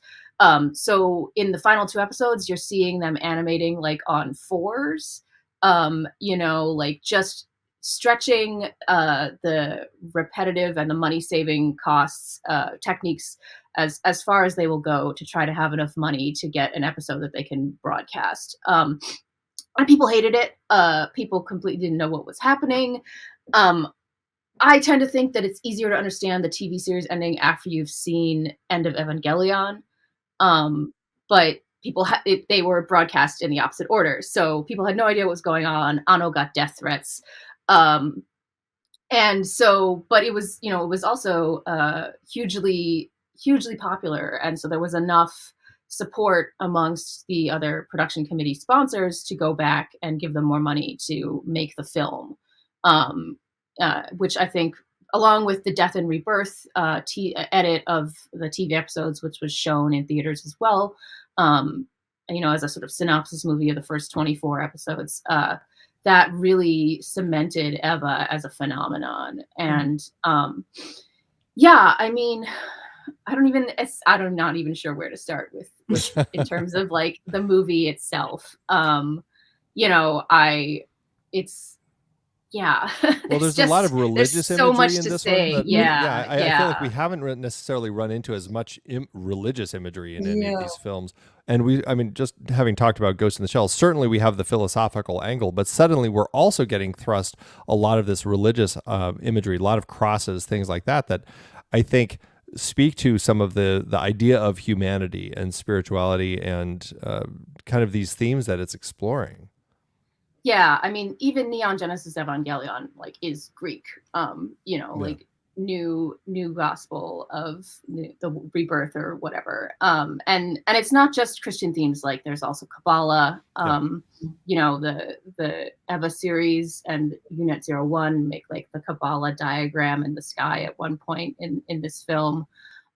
Which I think is sort of Ano's kind of privilege as a Japanese person who is not native to these things. He can sort of pick and choose and include the stuff that he thinks seems cool and relevant without much regard to how it holds together in its original context. I mean, and at the end, it's sort of, we have Adam and Eve and Lilith again. But Lilith and Eve are kind of switched. And are things going to I was struck again watching it this time, Yui is like, oh, don't worry, everything that has a will recohere out of the primordial goo. And you're like, I don't know, Yui, I'm not seeing it. At the end, I think Eva got the movie got a lot of flack in some quarters for being very pessimistic, but to me, I don't think it really seems pessimistic until the final line when Asuka is like, disgusting, and then it ends and you're like, oh crap. I think I if you haven't seen the rebuild movies, I think I would recommend them, because Ano went back and sort of redid the story with money all the way through, which did not have the first time. But I think the fourth film is the third and fourth films in particular are very different from the show and the first two movies. And I think in some ways it's more conventional, but also like more satisfying. It explains the characters at much greater depth in some ways, and it's an interesting way to regard the story. But I don't think it will ever have the same impact as the original and this movie did. Yeah, right. No, and I would agree with that. I think what you lose in the kind of CGI inflected movies that Anna's been doing over the last few years is a lot of the humor that was in the original TV show, which was really fun to watch. It made it really fun to watch. Yeah, the Penguin has a much reduced role, I think, as we get the remakes. I think there's also some really interesting things going on. You're right, it's almost Oedipal. There's a family complex Greek tragedy in here, but at its heart, this is a teen show. This is properly aimed at teenagers. And this show and its success and its fandom that has lasted for so long, I think, are why we still have shows like Attack on Titan now. That's the same impulse that drives Eva is driving the fandom around Attack on Titan.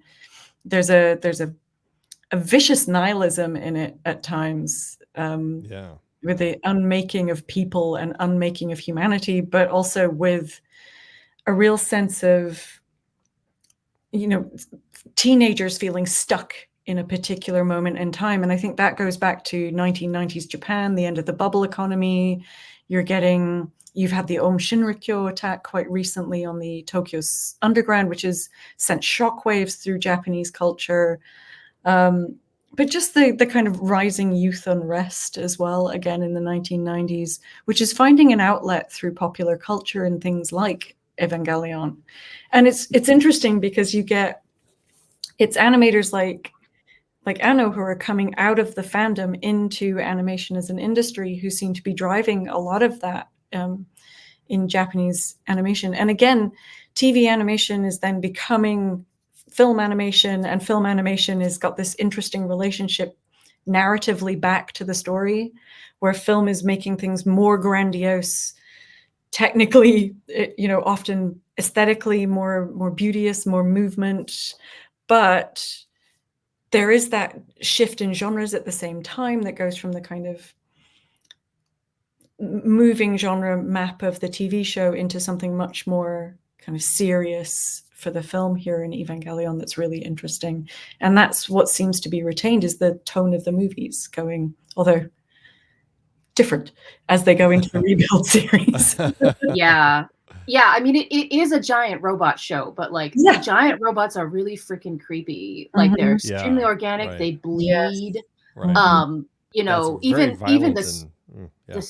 And the strict battery limit, which plays a role in the final episode in this movie, that kind of thing, I think, that psychological aspect does, I think, influence a lot of later anime. I think and the stuff about gender too. There's many later robot anime which take that on in various ways, some of which are downright regressive.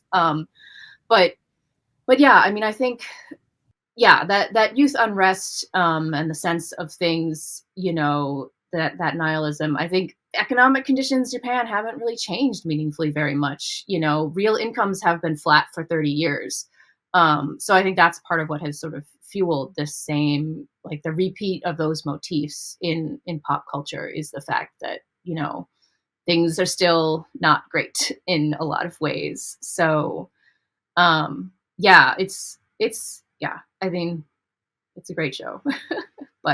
but yeah, there is a humor to many elements of the TV series, which I think is not in the movies and is not in the rebuilds, unfortunately. No. But it's a fascinating story, and you're right. It's like there is this element of, we're following teenagers who are being recruited to pilot these Evas, and watching Shinji grow up to be this warrior, but also just trying to figure out himself as this isolated teenager. It's really it's quite powerful in his depiction. Does he grow up? Well, yeah, right. He certainly always is having these issues with his father, and just kind of like that. He's kind of so stuck in some of those elements. I think you can't not mention Gendo. The archetypal anime bad dad. I was watching the Pluto anime on Netflix recently, and like they gave Dr. Tenma, who's maybe the original anime bad dad, but they gave him the Gendo glasses shot just in case you hadn't gotten that he's a bad dad, Right. So in that respect, it's hugely influential, I think, as well. The turn towards sort of alternate universes and parallel universes, I think, is prefigured here, not directly in the show, but in I think it's episode 24 where there's like the school AU. That became a sort of own spin-off thing that was merchandised. And AUs, I think, from this point on become sort of increasingly like official. And merchandise throughout the media mix. And like Eva went places with merchandising that, had not been gone before, like canned bread. And it lives on in pachinko machines too. So and you still see people like just doing spontaneous Eva memes on Twitter, like even now people just quoting the show and getting a huge response because it's still so current. No, it really still is massively popular as cosplay still. And still there are, like last time I was in Japan, there are still shops in Tokyo selling exclusively Eva merchandise. That popular. That's amazing. And I mean Ray and Asuka, especially Ray, were also like became huge character archetypes as well. I think Asuka's kind of the original tsundere in some ways, but it just can't be overstated the impact it had on later anime. Yeah. Well, I mean, definitely with these teen characters, it's fascinating, and kind of the way that it taps into pop culture. The next film we're going to talk about, Satoshi Kon's Paprika. Satoshi Kon certainly is tapped into pop culture. I mean, Perfect Blue has the pop star and everything. This film, though, it's tapping into kind of this whole idea of technologies, and we're kind of going back to technology and everything. And here we have, we were mentioning as we were prepping for this, kind of the ideas that Christopher Nolan pulled from this, as far as like being able to go into people's dreams. Like the idea is that there's this device where therapists can enter patients' dreams to kind of help them as they're counseling. However, it gets stolen.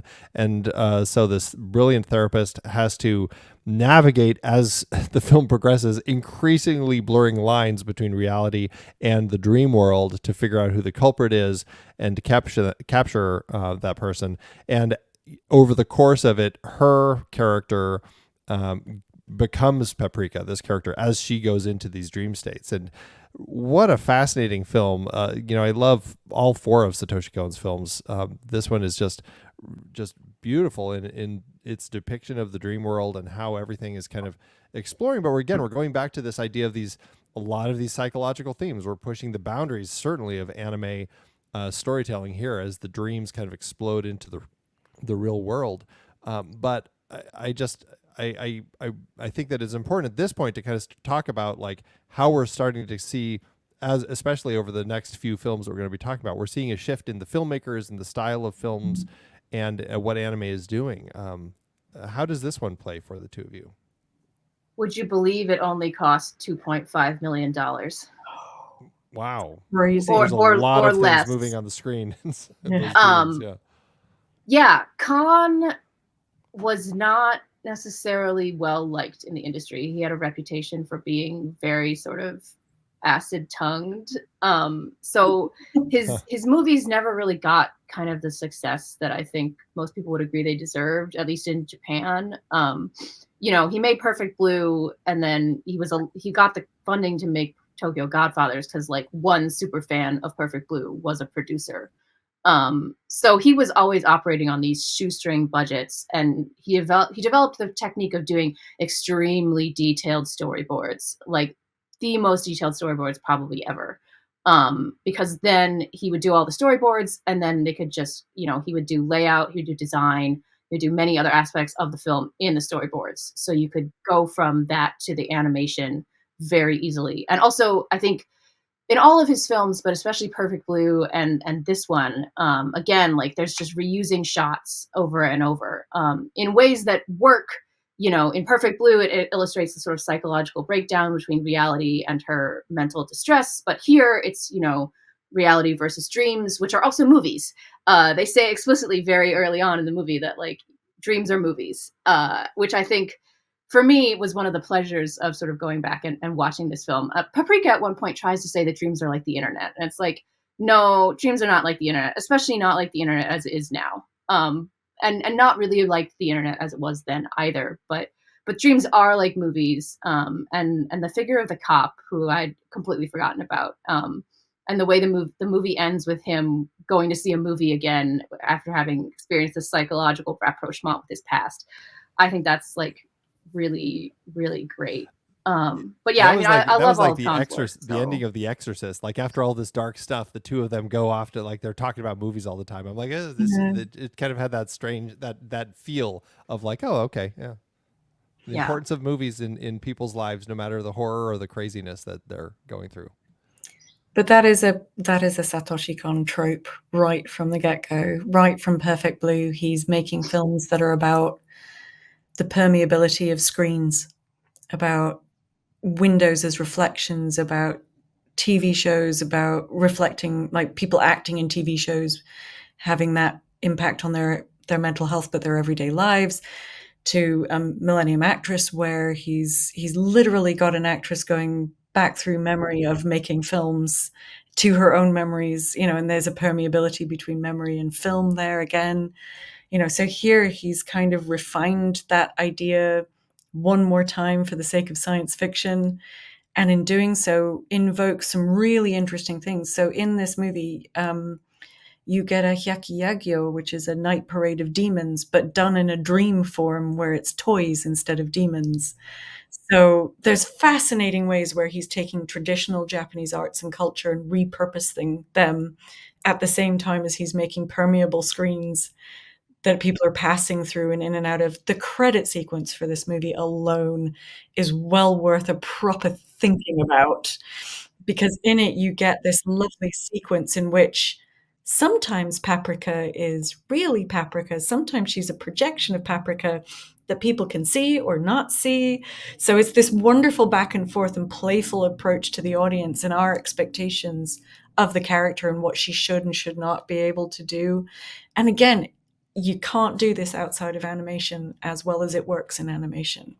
I think Kon was somebody, for all that he might be not popular in the anime industry, I think you're absolutely right, Andrea. He was very much known for rubbing people up the wrong way, should we say. But he was also really good at what animation does that no other medium can do as well. You know, so he's playing with the animation form here in a way that's really interesting. I think the other thing he does, again, throughout his set of films that he made, was playing with questions of performed selfhood versus interior selfhood. And that, you're right, that moment with Konakawa, the detective at the end, where he's made peace with his past and he comes out and walks past movie posters for Satoshi Kon's other movies. It's just a wonderful moment. It's like, and I've made the peace with my own past. And there's a poster in there in the mix, which I think isn't one of his, and I think was supposed to be his next movie. So there's even a presaging of what he was thinking about doing next in the film. So it's a wonderful kind of encapsulation of him as a director, is Paprika. I think it's also got some of the most disturbing scenes I've ever seen in animation. The idea of the body being something you can unzip, and mutilate is a really, there's some really graphic, psychologically horrible scenes in this movie that are really powerful because they are about gender and they are about vulnerability when we're dreaming. And that is really, I think, some of the most disturbing scenes I've seen in anime for a long time are in this movie, but they're also rendered in a way that is a purposeful use of those tropes in the storytelling, which is also really interesting because often when we see those kind of more graphic sequences, they're not connected to storytelling. And here they absolutely are key to what the story is trying to put across for us.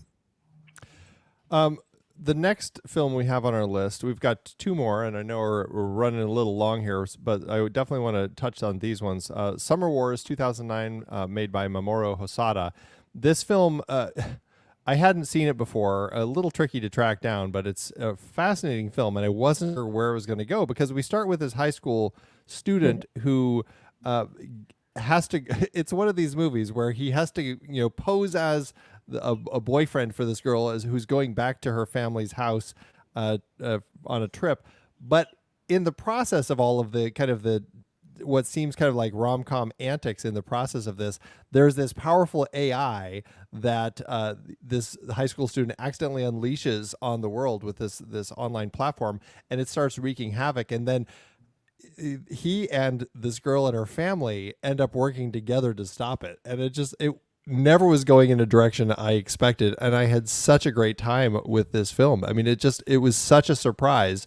And I absolutely loved it. So again, moving into the way that technology is ever shifting. And we see that consistently over all of these. We're really getting into the idea of these virtual worlds, these online platforms that people can enter, and the dangers of them. I mean, it really is. It does feel like the next step in the evolution of what we're watching here. Welcome to the isekai, or the other world. Yes. Yeah. Andrea, did you want to jump in here? Because I know you have thoughts about this movie. Yeah, I mean, I think it is really interesting the way that Hosoda sort of envisions what we would now call the metaverse, maybe, but like the metaverse is not like this. Second Life was not like that.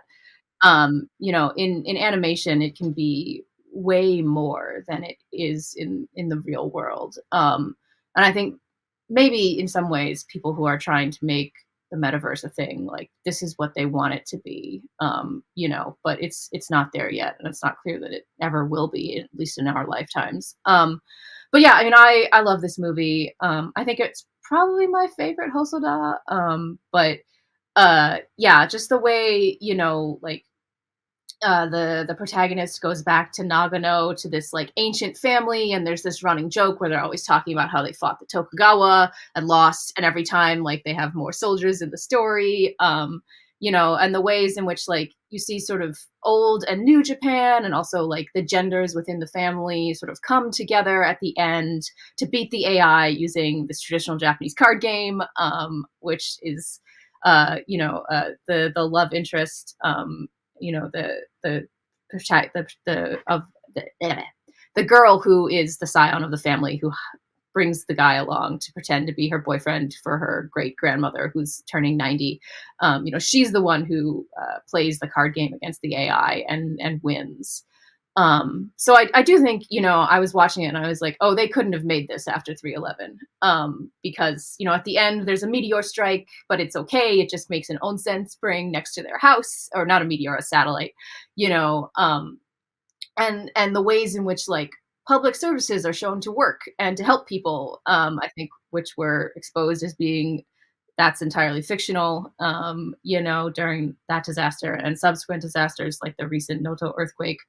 So it does have this kind of exuberance of the time, even though like in some ways it's very old now. Like the cousin who went to America has a smartphone, and everybody else is still using flip phones, because iPhones were still like brand new in Japan at the time, So it is sort of its moment in ways that I didn't notice at the time when I first watched it. Right.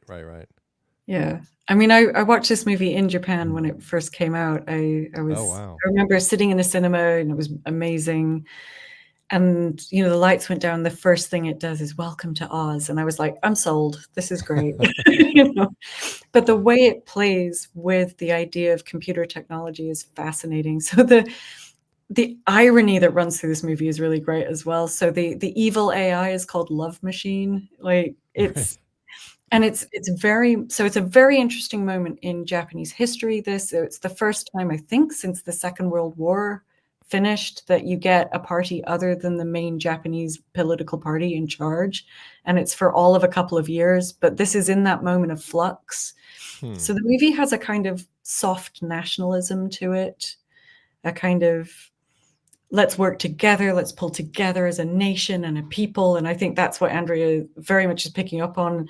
You know, the Shinohara family and the Jinoichi family are like really important as a network that is, it's such an old family that it's a network that once the grandma starts reaching out, connects across Japan to every part of the Japanese islands. You know, it's this wonderful bringing together of a real local network of family, friends, and connections, which is very traditional Japan, I think, in the face of an ominously carnivorous AI that is kind of sucking up and eating up the whole of the online world that is presented in Oz.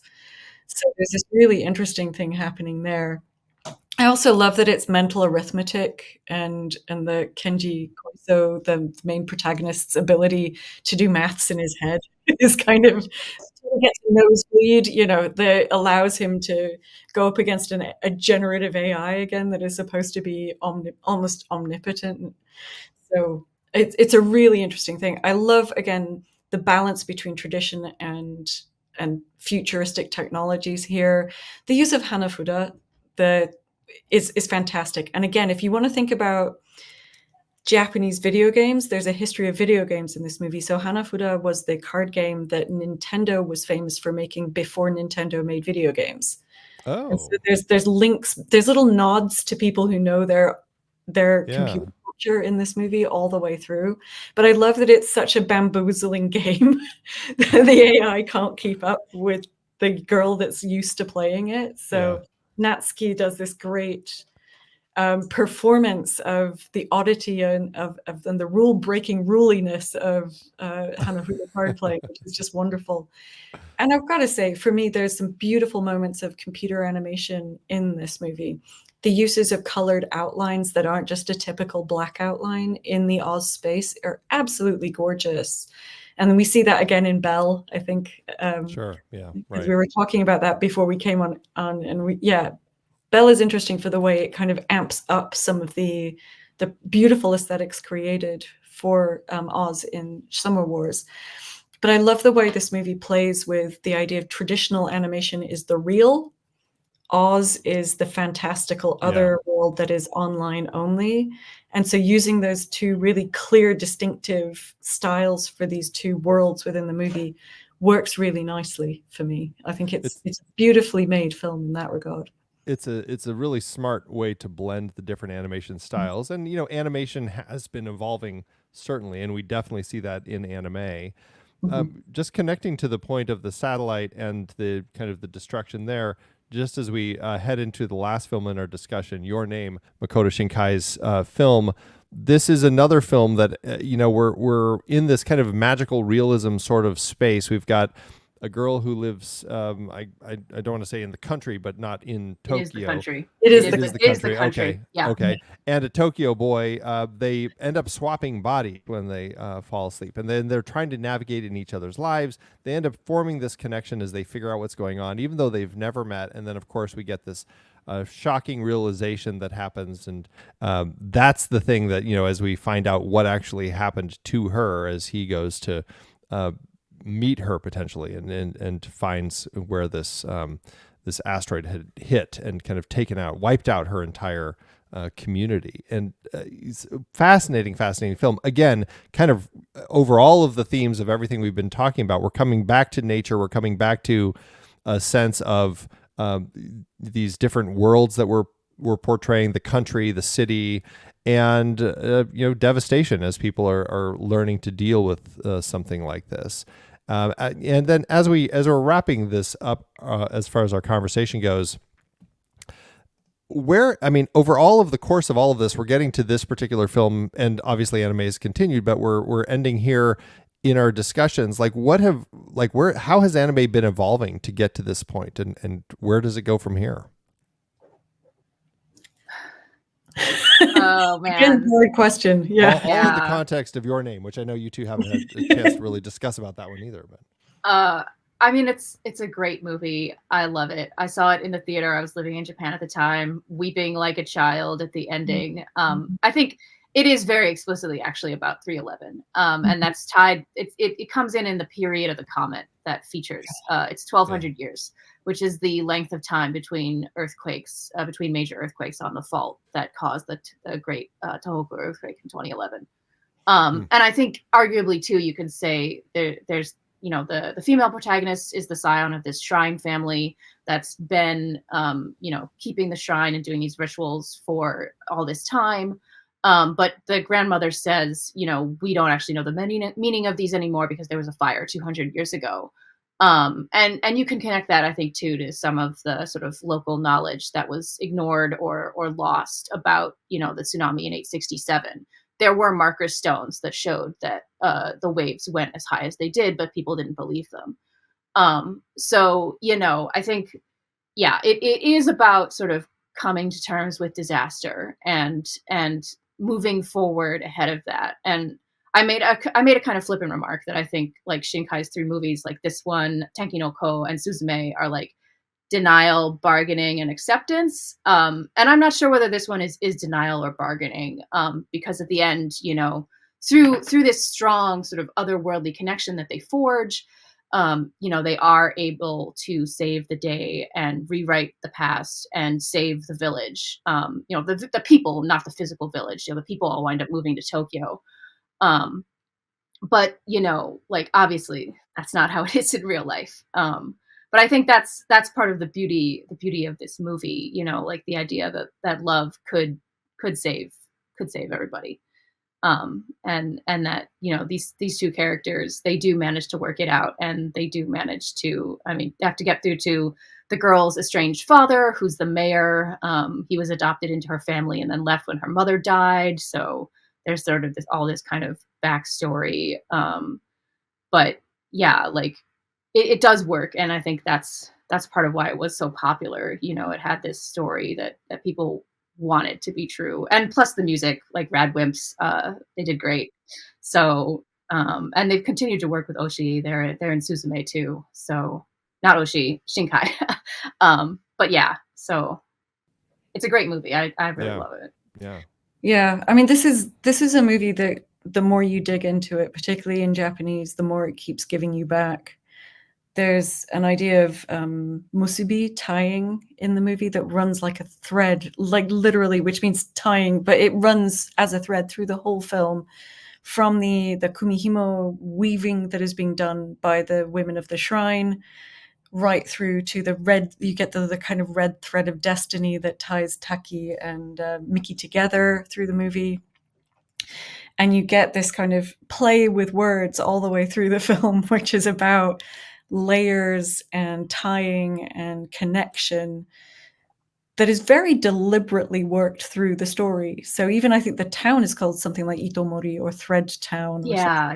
Ito no Mori. Ito no Mori. Yeah, it's very, so the whole film is playing with this idea of connection and tying, which is, it's really interesting the more you start thinking about those ties, the ties that bind, and what's going on between these characters and how they interact with one another, even though it's very kind of the lake house with like not being in the same place at the same time. So there's things here that are utterly generic, like the body swap comedy, like the kind of generic makeup of the movie. But then what I think Makoto Shinkai does that's so interesting is he works through themes of his own that actively do make it all tie together. Sorry to coin a phrase, but make it tie together really neatly. And I agree with you. I think it's almost like he's going in the wrong order, because this is very much a bargaining. This is like, we can remake the past here if only we get our time travel correct. Well, the thing about grief is that like actually the stages can happen in any order. Yeah, so. Exactly. But I think you're right. The theme of doorways that's in the next one, which I've just forgotten the name of. Suzume's doorways. Yeah, as the doorways, that is very much about acceptance, I think. And it depicts 311 directly, which, this one and Tenki no Ko do not. Yeah, no. So Tenki no Ko is really interesting because that's much more environmentalist. And that one seems to be way more about denial.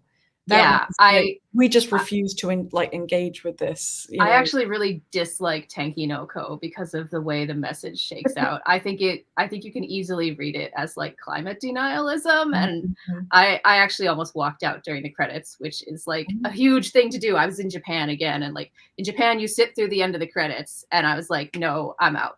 Like I'm like, of course everybody there thought I was just a clueless foreigner, but I was like, I know what I'm doing. I know that I'm walking out in disgust. That's funny. And that's Weathering with You. Weathering with as You it was released over here in the States that you're talking about. Yeah.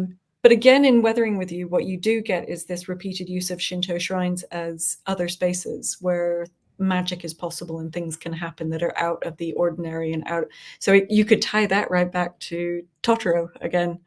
There are these connections to Japanese Shinto, which is an animistic tradition, that are about attempting, at least on one level or another, to engage with Japan's history, its traditions, and maybe a nostalgia for a past that no longer exists as well. My favorite parts of this movie, though, are the uses of language and the way in Your Name that they're writing messages to each other on their hands and using their mobile phones to send messages to each other. I think there's some really lovely kind of interactive play there that isn't about computers, even though the whole thing is made on computers. It's not done that way. It's made to very playfully think about different ways of representing their relationship, whether it's physical writing or computer or like phone writing or reaching across vortices and time to connect with one another. And I can see why this has been such a popular movie, but I think as well as the music being great, the other thing that was really important for this movie and has become increasingly important to Japanese anime over the last 10, 15 years is its almost touristic perfection and vision of Japan itself. So it this movie was literally sponsored by some of the tourist organizations in Japan to show off the local venue, like the local sets and local settings as beautiful places that you might want to go and visit. Yeah, and you can search Kimi no Nawa steps on Google Maps, and it'll show you the exact steps they're on at the end of the movie. I think the realism of locations and bringing local boosting organizations into anime production has been a huge thing. And that has in turn, as we mentioned before, boosted the promotion of like anime characters at shrines and temples. Yeah. You can get like anime character goods at certain places that are related to certain shows, because the shrines and temples also need money to survive. So that's certainly become a thing that's been huge in anime. And I mean, given that Japan itself is increasingly oriented towards tourism as an economic growth area, I don't see that ending at any time soon. No, in fact, it's expanding into like AR and so augmented reality stuff. So you can use your mobile phone, geolocate yourself at a particular place, and have the anime character that appeared in your favorite show behind you in the location where it was made, and like take pictures of yourself with them. This stuff is becoming increasingly popular, and I think it's been largely, this is something that obviously Makoto Shinkai used to get funding for Your Name, but it's also, I think, a sign of the times very much. So there might be more like other worlds or isekai coming up in anime, and that might have become a genre in its own right, but at the same time, very specific references to real places are becoming important too. And it used to be in manga that you'd have like a book with photos, and then you could copy the photos into the backgrounds of your manga.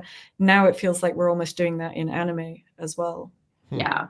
I mean, I watched Belle and I was like, I think this is Shikoku, and then I was like, it is Shikoku. I was right, So I can, or like, Tenki no Ko, he lives in the like tropical islands of Tokyo, which are like not well known. And Suzume, she starts in Miyazaki, and then she goes to Shikoku, and then Kobe, and then Tokyo, and then up to the Tohoku area. Again, these very specific locations. So that's interesting. I think that's. Something Yeah. else that I think I can't remember who mentioned it when in our online chats as we were gearing up for this, that Shinkai may also represents kind of a step in anime where it's there, it shows that he as a director is kind of influenced by a lot of the stuff that's coming out of Hollywood, and kind of like that sort of shift. Like we're seeing this story, perhaps one of the reasons that it also kind of it was a big success internationally is because of some of those elements that he's incorporating into the way that he tells his stories. Yeah, I think if you look at the reception of some of his other movies, like Hoshio o Kodomo, Children Who Chase Lost Voices, from Deep Below is how it was translated, or the other one that he did, The Place Promised in Our Early Days. Those, I think, I like both of them a lot. I particularly like Hoshio o Kodomo, again, weeping in the theater. But yeah, those ones I think are sort of more particular and didn't travel as well. I think he's really, in the last couple of films, sort of unlocked the ways in which to present Japan in a way that, like, again, is very local and local centric, but like makes it relatable, to watchers around the world. Right. Yeah. And that's causing a ripple effect of interest in him and his way of telling stories. I literally last summer went to a theater adaptation of In the Garden of Words, which was done in London. So there are these kind of offshoots now where it's not just Studio Ghibli that's getting theatrical adaptations. Like, they're starting to come out for other makers, but Shinkai is one of them. I think that point about internationalization in anime has always been there, though. From the blue-haired girls and green-haired girls right through to alien characters to the kind of ambiguous European otherworlds of Hayao Miyazaki's films. There has always been a kind of tangential, at least, relevance of the international. It just manifests in different ways in different kinds of movies. But with Shinkai, I think you're right. In Your Name, he was very openly borrowing from Hollywood rom-coms and also body swap comedies. So there's that really interesting genre history there where he's not necessarily playing up to what we would think of as the normal genres of anime, but he does so in a way that he thoroughly localizes those ideas into an anime style aesthetic and set of themes that he's running through at least the last 4 movies he's made. Yeah. Yeah. Well, I mean, it's been I'm so history pilled. When I first heard about the movie, I was like, oh, is he remaking the super hit radio drama of the same name from the 50s? No. That would be interesting, though. That would be interesting. Yeah. Well, as we wrap up our conversation, I mean, it's clear from exploring kind of this evolution of anime over the decades that there's been a lot of a variety of genres used within anime in itself. But as closing this up, how has its influence on other genres in cinema and other mediums really kind of contributed to this place in, I'm always talking about this family tree of cinema and all of these different genres as these different offshoots and everything. But how has kind of all of it, the influence that we've been talking about, how has it contributed to where it fits into this big family tree?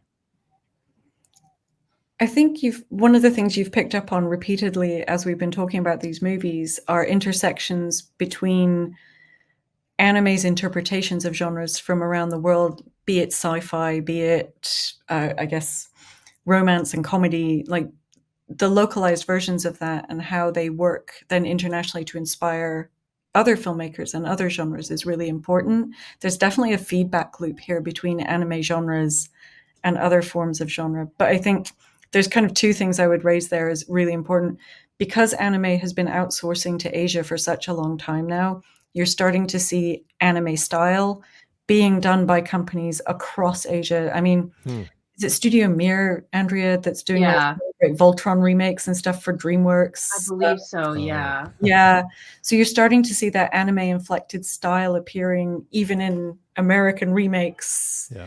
And it's usually via companies that have done a lot of outsourcing work in the past or who have come up through that kind of outsourcing work. So anime style, very much like manga style being adapted locally around the world, is starting to become more of a thing now, I think, than it has been in the past. And the second thing I would just say, in terms of genre,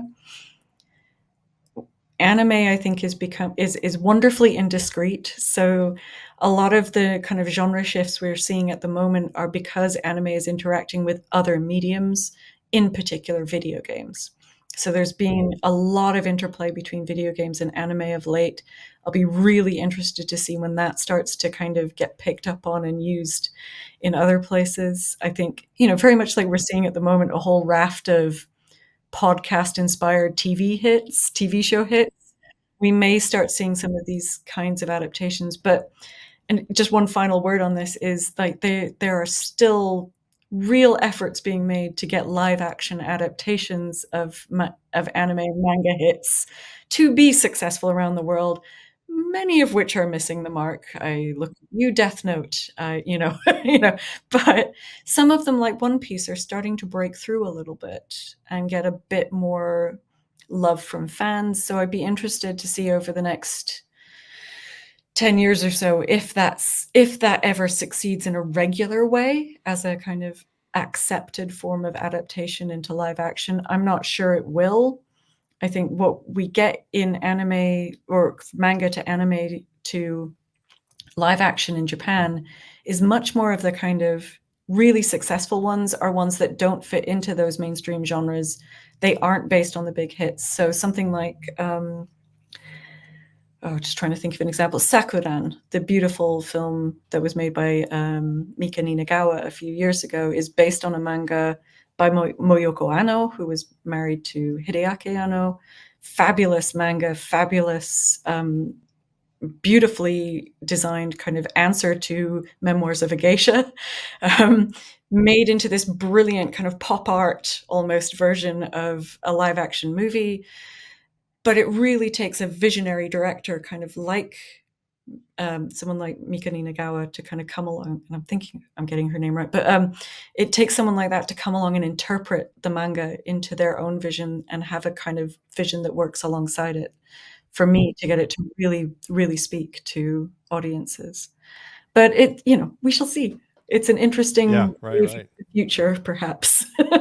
Yeah, I would agree with all that, and I will keep it brief since we are definitely running over. But yeah, I mean, I think the video games point is very important. Shinkai actually, I think, started in video games before he made anime. Yeah, so he's sort of an early figure in that. And of course, video games were influenced by manga very early on in their development at Nintendo. So there's, again, this kind of mutual influencing. I think the thing I would point out about, like, this sort of adaptation drive in Hollywood, and also this the live action and then also the anime adaptation of other titles, is that these are sort of part of the overproduction crisis in anime, especially TV anime. There's a lot of shows. People want more and more shows. International buyers want more and more shows, to feed the streaming maw.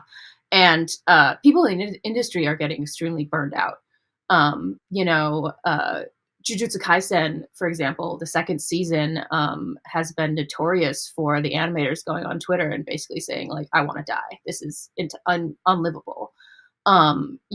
So and that's sort of at the extreme end, but it's definitely becoming more and more of a thing. So one of the reasons that, Hollywood studios are looking to studios outside Japan for their adaptations is, again, because of the overproduction crisis. So that also too is sort of driving the adaptation of anime aesthetics in a very sort of negative way. Kind of, it's positive for the people in Studio Mir, but yeah. So I think the overproduction crisis is real and hasn't really been dealt with. It's just been sort of, it's been talked about, but anime is in the fortunate position of having a lot of people want it now, but they want it too fast, and so that's making real problems for people in the industry, which is no longer unionized to a great extent. That was sort of the result of these 60s labor battles, was that there are very few full-time employees, and most animators are freelancers.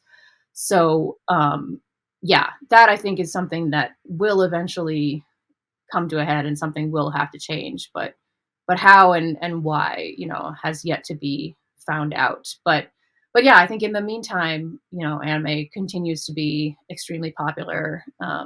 Studios around the world continue to want a piece of it in various forms, and I think that's only going to continue. So, because it does have this, I think, unique power, in a way that, we've talked here about the blending of genres and the blending of techniques. And I think, for whatever reason in Japanese animation in the industry, people are way more open to that, as opposed to, like, I think in places like Hollywood, I think there's sort of much more like received wisdom about what does and doesn't work until it gets to a creative rut, which I think is kind of where we are now with places like Pixar, for example. Yeah. So, and eventually I think if they can survive, they'll break out of it, just like Disney did, in the end of the 80s, and then entered the new golden age. But it's all ebbs and flows, right? Yeah. But anime, I think, has managed to, again, and partly that's just because they keep producing so much stuff, Sure. But I think they've managed to. Just to go back to that as well, one of the reasons why anime has such a freer version of genre mixing, it goes to Andrea's point about it coming from manga and the fact that genres are defined by audience and age groups, rather, like, so shoujo and shonen, so boys and girls, rather than by a particular set of content identifiers. So there is a lot more scope to play in when you think about just what is going to be popular with boys this year, or what's going to be popular with girls. And you can really mix and match and play with genres in those kinds of circumstances. Yeah, and the great variety of manga for adults in the seinen genre, which means young men, but is basically for everybody who isn't an adult woman. That there's been there's an incalculable variety in that genre, driven partly by manga fandom. And so, there's this wealth of like weird, kooky ideas that people can keep adapting from. And, it's been shown to work as a manga, and, they can make it work as an anime. So anime does has this reservoir to draw on in the form of manga and the form of other media in Japan, webtoons, for example. As places to go for content to adapt, which I think has helped keep it fresh for sure. Yeah.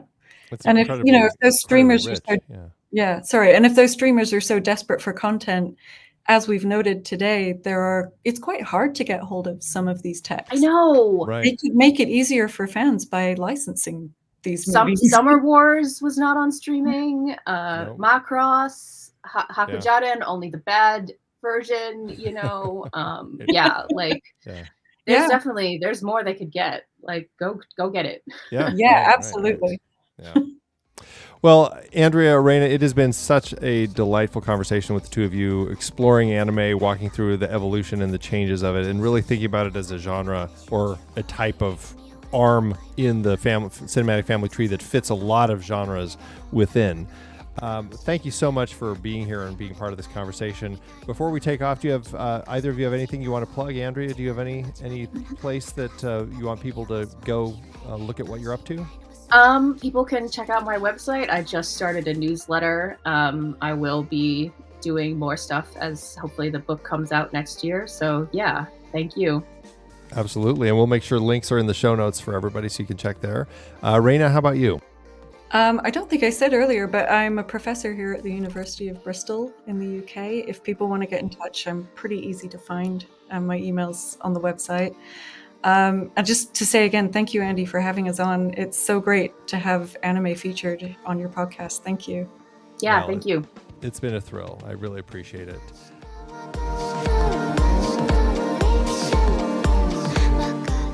Before we close, I want to remind you that this special episode was designed for all of our listeners to enjoy, regardless of their membership status. Normally, our members get access to exclusive bonus content exploring more films, early episode releases, and an ad-free listening experience. If you enjoyed this episode and want to support the show while getting access to these perks, I encourage you to visit truestory.fm/join to explore our membership options. Your support helps us continue creating content that dives deep into the films and movements we're passionate about sharing with you. Next month, we'll venture into the raw, unfiltered world of mumblecore. We'll explore how this low-budget, high-intimacy movement stripped away the artifice of traditional filmmaking to reveal the unvarnished truths of everyday life. From naturalistic performances to improvised dialogue, we'll discover how Mumblecore's DIY aesthetics and honest portrayals of human relationships breathed new life into independent cinema. Join us as we navigate the profound emotional depths of this fiercely authentic movement. Thanks for joining us on CinemaScope, part of the True Story FM Entertainment Podcast Network. Music by Orcus and Macaroon. Find us and the entire Next Reel family of film podcasts at truestory.fm. Follow us on social media at The Next Reel, and please rate and review us if your podcast app allows. As we part ways, remember, your cinematic journey never ends. Stay curious.